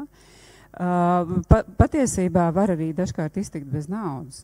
Ja cilvēks ir tik ļoti pareizajā vietā, tik ļoti piederīgs kaut kam, viņam visas lietas, ko viņam vajag, atnāk pašas. Viņam atsūta, nezinu, tur kartupeļu maisu, ja, viņam uzdāvina mašīnu, arī tā ir gadījies, ja, kad ja viņam nav tagad tāda egoistiska vēlme, ka man vajag tieši to jauno modeli tur no tā skatloga un tieši tādu marku, ja? Nu, var gadīties, ka tādu dāvanu viņš nesaņems, bet viņš var saņemt mašīnu savām vajadzībām, lai pārvietotos no punkta A līdz punktam B, viņš var saņemt dāvanā arī mašīnu, ja viņam ir šāda te iekšējs, nu, kā to saka, nu, uzskaņojums, ja? Uz apkārtējo pasauli, ir attiecības, ja? Ir prieks, ir tāda savu vajadzību varēšana, atpazīšana, piepildīšana, ja? Un tā kā es esmu savā vietā, un tā jau ir laimes sajūta. Būt savā vietā. Jo tad, ja tu esi savā vietā, viss atnāk pie tevis pats. Nu, negluži tā, kad mutē ielīst, ir piepūli jāizdara. Ja? Ķermenis ir jālieto, tāpēc mums viņš ir, lai mēs viņu lietotu. Bet katrā ziņā tev nav lieki jātērē enerģija uz tām lietām, ko tev nevajag, lai tu patiktu nevajadzīgiem cilvēkiem. Ja? Nu, lūk, un tad pēc pusdienām pamēģināsim iepazīt nedaudz tādas atslēgas ēteriskās eļļas. Un, ja mums izdosies arī izspēlēt vienu spēli, kur jūs uzskatāmi redzēsiet, kā attiecības strādā dzīvē. Spēles mums ļoti bieži vienkāršā veidā parāda sarežģītas lietas, ko mēs tā kā ar galvu nespējam dažkārt izdomāt. Bet ja mēs to izspēlējam kā spēli, tāpēc bērniem patīk spēlēties, jo tā viņi apgūst dzīvi tieši caur spēlēšanos. Ja? Un arī pieaugušiem cilvēkiem nevajag aizmirst, ka vajag spēlēties dažkārt. Ja? Un tad mēs arī paspēlēsimies. Paldies! Aplaudējam, jā, aplaudējam par šo brīnišķīgo stāstu. Es pat vienu brīdi aizmirsu, ka man arī vēl vajadzēs runāt. Un priecājos par to, cik maz laika man vajadzēs runāt savā ziņā. Tā, Inga Bite. Oi, 13 killeri. Tagad 13 killeri aizgāja pilnīgi jau prom. Andris ļoti izstāstīja par šiem killeriem no tāda bibliskā un no varbūt kristīgā skatu punkta. Nu, viss jau tas pats ir tieši saskaitīsiet, ir tepat 13, jo principā, kā Andris arī teica, ka viens grēks paņem otru līdzi, vai arī ļoti bieži tie cilvēki, kuri ir ļoti kritiski, ir paštaisni, ir ļoti egocentrēti, es pat teiktu. Ja tie būs tie perfekti, viņi paši tik labi, ja viņi paši vislabāk zina, viņi vislabāk visu izdarīs, ja, tad tie cilvēki īstenībā ir vislielākie ienaidnieki pirmkārt sev, jo perfektam es nevienam dzīvē nenovēlu būt, jo perfekcionisms, man liekas, arī tikpat ātri izēt cilvēku no iekšpuses, cik arī jebkas cits. Un pavelk līdz vēl daudzas citas lietas, jo perfekcionisms vienmēr kritizēs, vienmēr salīdzinās, vienmēr kauninās, vienmēr norādīs, vienmēr aizrādīs, vienmēr vainos. Viņš, vārds sakot, viss tas ir brīnišķīgs kokteilis, ko iesaku nevienam nedzert nekad. Tālūk. Un es vairāk viņiem nepieskaršos, es drīzāk paskatīšos to, kad, kā saka, būšu ļoti elastīga šodien. Un tas man ļoti patīk. Un par 3 ego stāvokļiem arī es nerunāšu, tikai es varu paskatīties, jūs varat paskatīties, kad cilvēkam droši vien pa visu dzīvi nevajadzētu aizmirst, kad mēs joprojām esam kaut kam bērni, mēs esam arī vecāki, un mums vislabāk būtu sevī saglabāt to, pieaugt un saglabāt ar vien nobriedušāku pieaugušu cilvēku skatu punktu, kas varētu būt arī ne pa zemu citu novērtēt un arī nepacelt pa augstu. Ja? Ļoti bieži vecākiem, vismaz man strādājot ar cilvēkiem, ir tā, ka mēs savus bērnus brīžiem vai nu paceļam augstāk par sevi, un problēmas ir lielas, vai nu mēs viņus nenovērtējam, mēs viņus pazemojam un visādi citādi kauninam un vainojam pie savas neizdevušās dzīves. Un vienalga mēs nevaram nostāties tā kā pirmais un vienīgais bauslis, ja cilvēks saprast, ja, kad mīl Dievu augstāk par visu un tuvāko kā sevi pašu. Un tuvākais nav varbūt vienmēr ģimenes cilvēks, vai ne, dēls, meita, vīrs, mamma, tētis, ja, bet arī, kā es saku, Rimī kasierīte, kur mēs kādreiz noguruši iepērkamies veikalā, vai es nezinu, kāds jums veikals, ja, arī tajā brīdī, ka jūs maksājiet par produktiem Rimī veikalā, kasierīte jums ir tuvāk nekā bērni mājās, un ja jūs viņai izgāžiet savas dusmas un kaut ko sākiet tur viņai pārmest vai norādīt, tad, jā, tā ka tuvākie mēs viens otram esam visi, par laimi droši vien, jā, bet brīžiem, diemžēl. Tā kā tā. Un tuvākais varbūt arī kolēģis, ja mēs esam darbā. Ja nav jādomā par bērniem mājās, labāk domā par to kolēģi, un te arī piepildās tas, kad komunikācijā būs ļoti vajadzīgs, ka dodot otram to, ko otrs vēlas, mēs varam saņemt tikai to, ko vēlamies mēs. Tie, kas bija, es redzu dažas sejas pagājušajā reizi, mēs par šo runājām, mēs pat īstenībā ļāvāmies par to arī stipri iedziļināties, ja? Un es jums stāstīju stāstu par šokolādi, ko man draudzene atveda no Alpu kalniem, to milku saucamo, ja? Kas man ārkārtīgi negaršo un ko es nepirktu arī par 1 eiro, lai cik viņa liela būtu, bet viņa gadu garumā nav sadzirdējusi, kaut gan es esmu uzsvēru uz 10 kārtām, kad man garšo Latvijā audzēti āboli, kas varētu mātu un tēvu pārdot. Es tā varbūt stulbi saku dēļ āboliem, ja tajā brīdī man tiešām āboli būtu vitāli svarīgāki. Jā, bet viņa var atnākt ar to ciemu teikt viņai.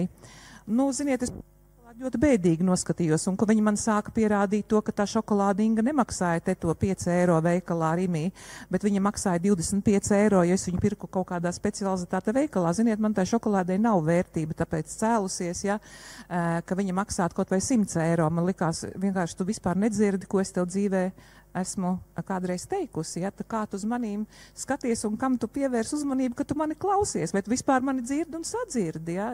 Es uzskatīju, ka nē, viņa man neko, nav dzirdējis vienkārši mani. Un tas ir tas svarīgākais, ja, vai mēs savus bērnus sadzirdam, vai mēs vienkārši ķekšīši pēc garām ejot kaut ko uzklausam, ko tas bērns tur kaktiņā murmina. Lūk, un vēlreiz atkārtošu to, ka motivācija, tāpat kā temperaments, ir pierādīts, kad viņa ir iedzimta. Bet nevis tā kā motivācija tiešā veidā, bet kā personības iezīme, ja, ka mēs esam katrs veidots savādāk, un motivācija ir viens no tiem pamat elementiem, kāpēc katrs cilvēks dažādi ceļās un vispār dzīvo un vispār bauda dzīvi. Un pagājušajā reiz mēs pieskārāmies to, kad ir tie dūjas cilvēki, tie, kas ir pērles, ja. Tie, kas ir, mēs neiespringsim vairāk, jo tur man tādi par komunikāciju nākošie tādas dzīves ainiņas sagādātas, bet tā tad ir tie cilvēki, kas dzimuši kā dūjas un kā pērli. Tieši ļoti labi ilustrācijā ir attēlots, ja? Un pērles galvenā motivācija ir palīdzēt citiem. Visi dārgakmeņi un viss cilvēki arī savā ziņā ir dūjas, viņi grib palīdzēt, bet tomēr pērli to dara citādi. Tie lieliskākie palīgi, vislojālākie izpild varas pārstāvi, visuzticamākie, ja viņiem Dievs devis šādu īpašo, kā saka, noformējumu, to dizainu dzīvē kā cilvēkam, ka tas ir viņa motivācija. Un lai nesajuktu, ja, ka tā nav motivācija kaut kādu konkrētu darbu darot, ka tas ir dzinējspēks. Saprotiet, iekšā tas, kas mani pamudina vispār sākotnēji jebko darīt. Tāpēc mūsos ir viss, bet tajā pašā laikā tomēr tik dažāds un kustina mūs tik dažādi iekšā, izdarot izvēles. Un te, tiešām es sagatavoju tādu arī, kā būtu, ja mēs savos bērnos kā vecāki, vai arī te ir jau pusauģi, es redzēju, ja arī jūs tagad šodien klausoties pusauģi, ja jūs arī sajūtiet un saprotiet, kas jūs esiet pēc tās iekšējās motivācijas, pēc iekšējās enerģijas un dzinējspēka, ja jūs esiet jebkas cits, bet kā sarunu veidot ar pērli, tad vienmēr viņai jābūt emocionāli mierīgai, nosvērtai. Kā man uzrakstīts, ja, tur nedrīkst būt tādu noteikumu uzreiz ar tādu strukturētu standartu cipariem, man tev tā. Drīzāk pērlīte, viņai vajag tādu apsēsties blakus, pievērst uzmanību, paprasīt, kā tu jūties. Viņai vajadzīgs tāds emocionāls siltums, tāds tas cilvēks ir. Un te ir vecāks sarunājas ar pērles bērnu par skumjām. Es redzu, ka tu šodien esi tāds klusāks, mans mīļais. Zini, man arī reiz bija diena, kad es jūtos tāpat kā pelēkā mākonī. Toreiz es vienkārši apsēdos pie loga un ļāvu sev būt. Un tad mamma pienāca, apsēdās man blakus, neko neteica, tikai bija klātesoša. Varbūt šodien mēs varam vienkārši būt kopā, bez steigas, bez noteikumiem. Ja gribi, varu tev pastāstīt, kā es toreiz jutos, kāpēc tas darbojas, kāpēc tas strādā. Tā ir tā emocionālā saikne, kas ir arī uzmanība savā ziņā, ka tev ir kontakts, kas tiek nodibināta. Ir personīgs stāsts, kas ļoti cilvēkam to attiecību sasaisti veido. Nav spiediena, nav nekādi noteikumi, nav nekādi aizrādījumi, ne kritikas. Atļaujam vienkārši būt un just. Nu, te man arī sieva ir ar pērles vīru attiecību tuvību. Palaidīsim garām. Atcerieties, bija safīri un papagaļi. Vēl kaut kas klāt nācis, ja, ka tie safīri un papagaļi ir tie cilvēki, kas arī tie radītāji. Ja. Visi nav tik ļoti radoši, tādā ziņā radīt mēs radām visi, bet tas radošais akcents tomēr arī, kas būs 16. augusta seminārā, tieši mēs pievērsīsim radošumam un tā nozīmē cilvēka dzīvē kā vajadzībai vienām no. Tad šī ir tā, kas ir ļoti radoši, ļoti krāšņi, tieši tāpat kā arī ir. jo tā Safīra galvenā motivācija ir prieks, un Safīriem patīk socializēties. Nu, tie būs vienmēr tie cilvēki, kuriem patiks arī publiski vairāk tusēt kopā, vairāk būt tādās sabiedriskās iestādēs, tiem, kuriem būtu patīk iznesties krāšņā apģērbā, arī klausīties skaļāku mūziku, kas tur pretīm pērlītēm bija tā, ka viņas drīzāk no pūļa vairāk tā kā gribēs palikt tādā vairāk ģimeniskā atmosfērā. Es vēlreiz gribu atkārtot, ka tas ir tā kā iedzimts kā personības tips, tāpēc es visus vecākus, kas dzird šo, es vienmēr aicinu, nestādiet savus noteikumus un nevediet bērnus pie psihologiem. Labāk izziniet, kas bērnu motivē, kas viņam ir Dieva dots, kas viņu tā kā vispār dzīvē iepriecina un rosina darbībai, un tas arī mēdz būt katram bērnam pat savādāks. Ja? Tāpēc vecāks sarunājas ar Safīru bērnu par mājas darbiem. Hei, čempioni, zini, kas man ienāca prātā? Ja mēs mājas darbus pārvērstu par misiju, kā supervaroņi, tu būsi putekļu iznīcinātājs, un es būšu trauku kapteinis. Katru reizi, kad paveiksim uzdevumu, nopelnām punktus, un nedēļas beigās balva, ko tu saki, spēlējam šādu spēli kopā, kāpēc tas strādā? Atkal tā ir šim cilvēkam, uz kuru es runāju, vai ar kuru es runāju, tā ir viņa motivācija, es runāju viņa valodā, es viņam dodu to, ko viņš vēlas, es viņam dodu saprotošā veidā, viņa uztverēji, viņa, kā saka, tai vārdu pat vibrācijai un enerģijas vibrācijai, viņam tas rezonē, viņam tas reāli strādā, tātad tas ir izklaidējuši ar tiem spēles noteikumiem. Jā, tas ir pozitīvi, bez pārmetumiem. Protams, arī redziet, dzirdiet, nav pretenzijas, nav pārmetumi, nav salīdzināšanas.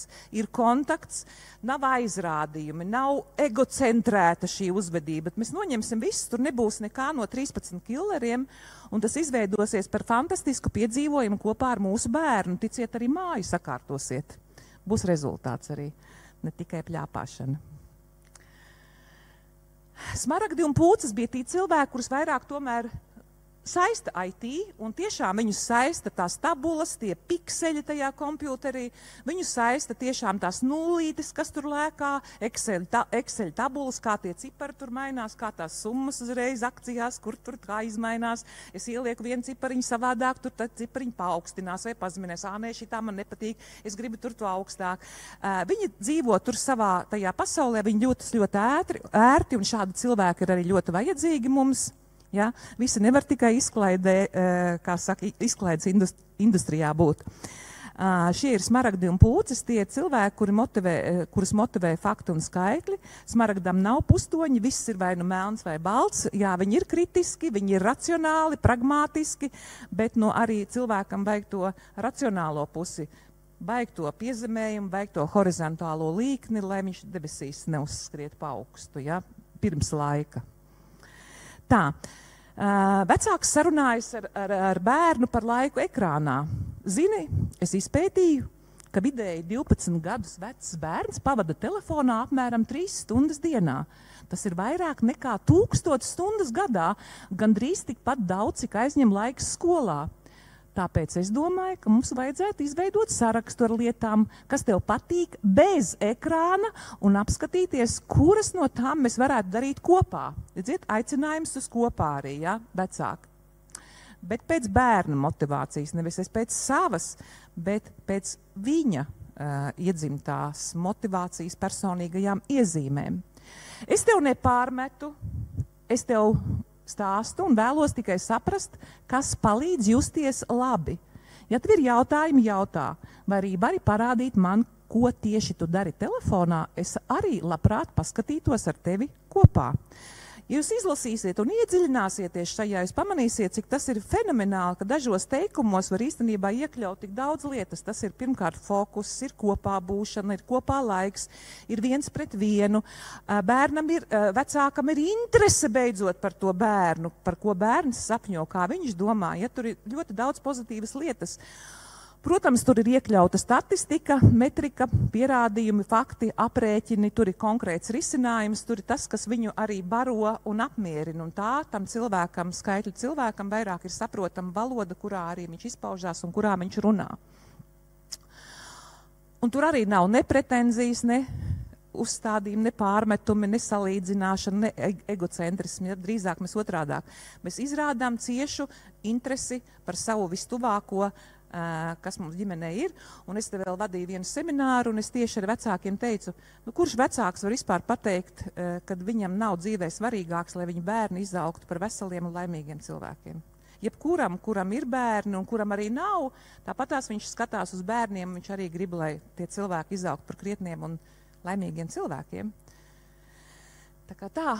Un, ja reizēm tā nenotiek, kā Landris teica, padomājiet vecāki paši, kā jūs rīkojieties, jo es nesaukšu, kurā skolā, es ļoti daudz gadus braukājis pa skolām, jauniešus apmācījusi, trenējusi, arī par motivāciju, un man bija iespēja vienā karstā vasaras dienā, pavasara maijā, tas bija vienā vidusskolā Latvijā, novērot, kā skolotāji uzvedās. Es sēdēju, man Dievs vienkārši bija nolicis tur tā, lai es varētu droši vien kādam arī par to kādreiz pastāstīt. Bija aktu zālē, skolas zālē bija saicināti visi pedagogi, bija kaut kāda super aktuāla un steidzīga sanāksme, sapulce, lai skolas direktorei, tā kā vajadzēja laikam visus steidzīgi uzrunāt. Un tur bija, protams, karsta dienloga vaļā, durvis vaļā, tāpēc man bija iespēja arī dzirdēt un vērot. Ja? Jāsaka, diemžēl. Es nezinu, kurš klausījās, jo visi pedagogi, kas sēdēja zālē, bīdīja telefonus vēl savā starpā, kurš sačukstējās. Ja? Un īstenībā uzmanību uz to direktoru, ko viņi gribēja paziņot to ziņu, es nezinu, es nevaru izmērīt. Bet no malas izskatījās, ka nevienam īsti neinteresē. Visiem bija daudz svarīgāk palasīt, ko kāds čatiņā uzrakstīs, vai jebko, tikai ne to, ko šobrīd skolotāji runā priekšā. Un tas, diemžēl, ir, ko mēs varam prasīt no saviem bērniem, ka mēs tieši uzvedamies tāpat un varbūt pat vēl sliktāk. Ja? Tā kā tā. Ir vērts padomāt. Es negribu kritizēt, bet paskatīties uz sevi, jā, nevis tikai skatīties, ko mans mazulis vai netik mazulis vairs dara. Un tad ir rubīnu nērgļi, tā ir tā 4., kuri tiešām zimuši līderi, kuriem Dievs ir devis ļoti daudz drosmes, ļoti daudz arī spēju radīt, izdomāt biznesus, iet tādu īpašu drosmi. Tie arī tie cilvēki, kuriem ļoti daudz jāmācās, ja, ka viņus tiešām motivē izaicinājums, jauns projekts, viņi ilgi nevar sēdēt uz vietas, viņi drīzāk varētu būt projekta attīstītāji, ideja autori, tādi, kuri grib iet un grib meklēt, un viņiem vienmēr tā zinātkāra un interesi kaut kas jauns, kaut ko atkal izvilkt un izcelt un parādīt un tā tālāk. Un tad, ja bērns, teiksim, ir atnācis mājās un viņš sadusmojies ir uz skolotāju par to, jā, es gribu pateikt vēl vienu lietu, kas man ilgus gadus kā jaunums ir, ka šitie cilvēki ļoti mīl cīnīties par taisnīgumu. Viņiem ļoti svarīgi, ja tas arī citu redzot, apbežojot, viņi vienmēr ies cīņā, viņi nestāvēs klusu, viņi vienmēr varmākam teiks, nedara viņam pāri tam mazākam, viņam sāp, ja? Tie cilvēki, kas nebaidās iet, riskēt un cīnīties arī, lai tas otrs netiktu apbežots. Es vienkārši stāstu to, tāpēc, ka es tādas bijis, un biežiem es dabūju gandrīz uz ielas pa muti, kur man vīrs teica, labi, kad kādu mazu bērniņu tur mocīs, tad tu varbūt ej, bet tur tev nevajadzēja iet, un man tiešām nav tā izjūta, ka tas varētu būt riskanti, bet man Dievs tādi radīs, jā, es saku, es atteikšos no sevis. Viņš saka, neatsakies, tikai izvērtē, ka tev kādreiz tas var būt dzīvībai bīstami, un es sapratu, par ko viņš runā, jo tie bija 2 nonarkojušies jaunieši, pie Valdemāra Rimī Rīgā, tas bija kādus gadus atpakaļ, un es tiešām varēju dabūt, sliktākā vai labākā gadījumā arī kāds var izvilkt duncīti, jā. Jā, bet es gāju aizstāvēt vienu, ko viņi gribēja kājām nospārdīt. Es nevaru nosēdēties vienaldzīgi, tur, protams, citi brauc mašīnās, atver logu, fotografē vēl, es atkal domāju, kā vispār tāda attieksme var būt, kad viens vīrietis no mašīnas neizkāp un nepasaka tev pašam pa muti, davai, ritīgi nolikt viņus vietā. Un es viens sievišķis baltās biksēs ceļos un tur jaucos pa vidu. Un pārējie vēl fotografē. Tāda ir mūsdienu sabiedrība. Ok, un atnāk šis 11 gadus vecais cīnītājs mājās, jā, arī taisnības cīnītājs, viņam tikai 11 gadus. Un viņi ir skolotāji, varbūt patiesi, varbūt nepatiesi pateikusi, ja, ka viņa uzbrukusi tikai viņam, ka viņa nav uzbrukusi visiem, jo īstenībā visi bija negodīgi, visi bija skaļi, visi darīja to darbu. Bet šī ir tā lieta, kad ievēros jau tieši šo rubīnu, tāpēc, ka viņš ir tik spilgts un viņš ir tik taisnīgs, ka skolotāji jau visiem nevar pieķerties, bet viņi kā upuri izvēlēsies vienmēr šo drosmīgo. Un, diemžēl, šis bērns ļoti cieši, bet īstenībā viņš varbūt cīnījās par taisnību, kur tiešām ir taisnība un kur tiešām bija jācīnās. Nu, tad arī tas dialogs, ja, ir arī emocionāli šo cilvēku. Nevis uzbrukt, ko tu vienmēr lien tur, kur tu vienmēr bāz savu degunu, kā man vīrs teica. Ja? Viņš pēc būtības nevar nostāvēt mierā, kur jāiet un jāpalīdz. Jāglāb varbūt kāds, un tur ir liels izaicinājums, un tur būtu liels briesmas. Ja? Bet saprast, ka tu esi taisnīgs, tu esi godīgs, bet varbūt izanalizēsim, kā tev palīdzēt, kur var iet, kur nevar iet, bet atbalsta viņa emocijas. Jo man patīk šis pirmais teikums, kāpēc tas strādā, jo Rubīna bērniem, viņi nedzird loģiku tajā brīdī, ka viņiem ir ļoti sakāpušas emocijas.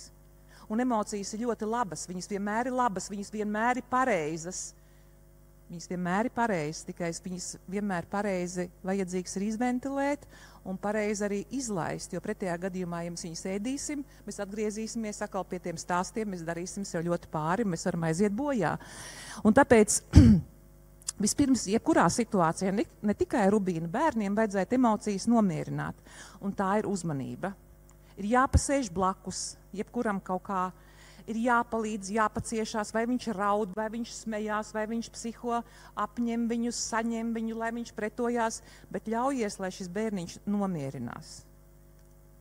Un jo viņam ilgāks laiks būs, lai viņš nomierinātos, tā tad atpakaļ parēķiniet, ja, kad viņu vajadzēja mierināt un apņemt, viņš droši vien to nav saņēmis, jo tā arī savā ziņā ir pēc vajadzības, kā Santa teica, man ļoti aizkustinājās, starp citu, kāds šodien izstāstīja. Man bija interesanti. Tā, tas taisnīgums, tā cīņas gars, jā. Nav man tās bildes fantastiskās, tas ir citā prezentācijā, bet viņš ir tāds cīnītājs pa dzīvi, jā. Drosmīgs.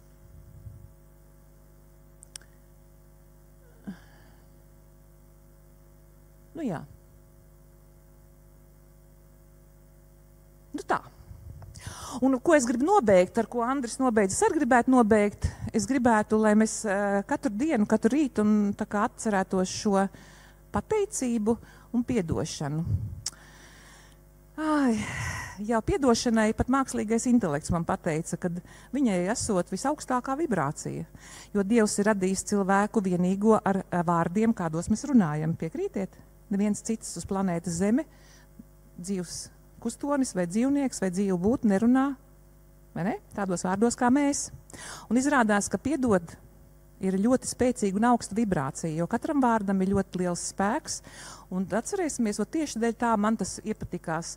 Iedomājieties, tik dzīva, spēcīga vibrācija, kas cilvēku paceļ gan mani, arī tas, kurš māk paprasīt piedošanu, gan to otru cilvēku. Ja? Un kāpēc nedot otram to, ko otrs vēlās, tu taču saņemsi 10 reizes, Andri, 30, 100 reizes atpakaļ. Ja?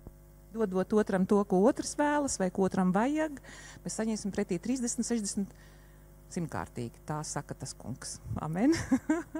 Tātad piedošana un pateicība. PP, ja? Pateicība par to, kas man ir, nevis besīties, zudīties un ņemties ap to vispār un domāt par to, kas man nav vai varētu būt un nedod Dievs vēl kā citiem. Tā, fantastiski es jūtos. Tā kā tā, es ceru, ka jūs arī garīgi piepildījāmies. Tagad es lūkšu izvilkt savus mobilās ierīces un paldies. Paldies. Jā.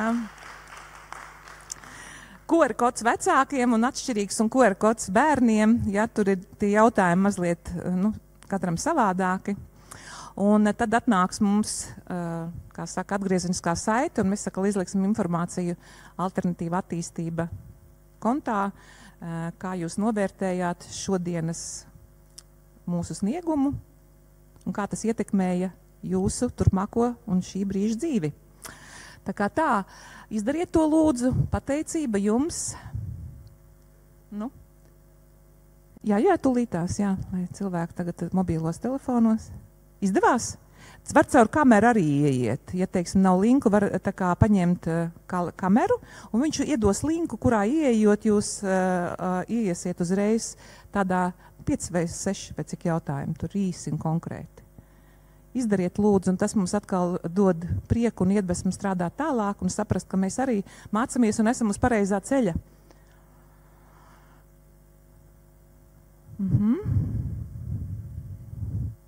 Tā kā tā. Sameklējāt?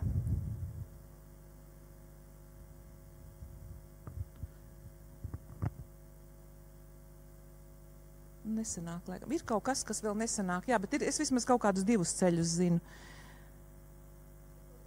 Es uzlikšu pēc tam, varbūt iesim ēst un atstāsim pēc tam atpakaļ šo kadru. Un Vlada palīdzēs. Vlada mums ir IT vairāk speciālists nekā es. Katram savs, ja? Katrs savā vietā. Tikai viens slaids bija tas, ka kopā ir spēks un veiksme, ja? Par to mēs vispār vairs nešaubamies, ja mēs esam labi katrs viens, bet atcerieties, ka tāds teiciens kopā ir spēks, tas ir noteikti ļoti liela patiesība. Jo viens mēs neesam ne karotājs, ne cīnītājs, lai kā kādreiz gribētu. Tā kā tā. Varbūt ir kāds jautājums, pirms dodamies pusdienās.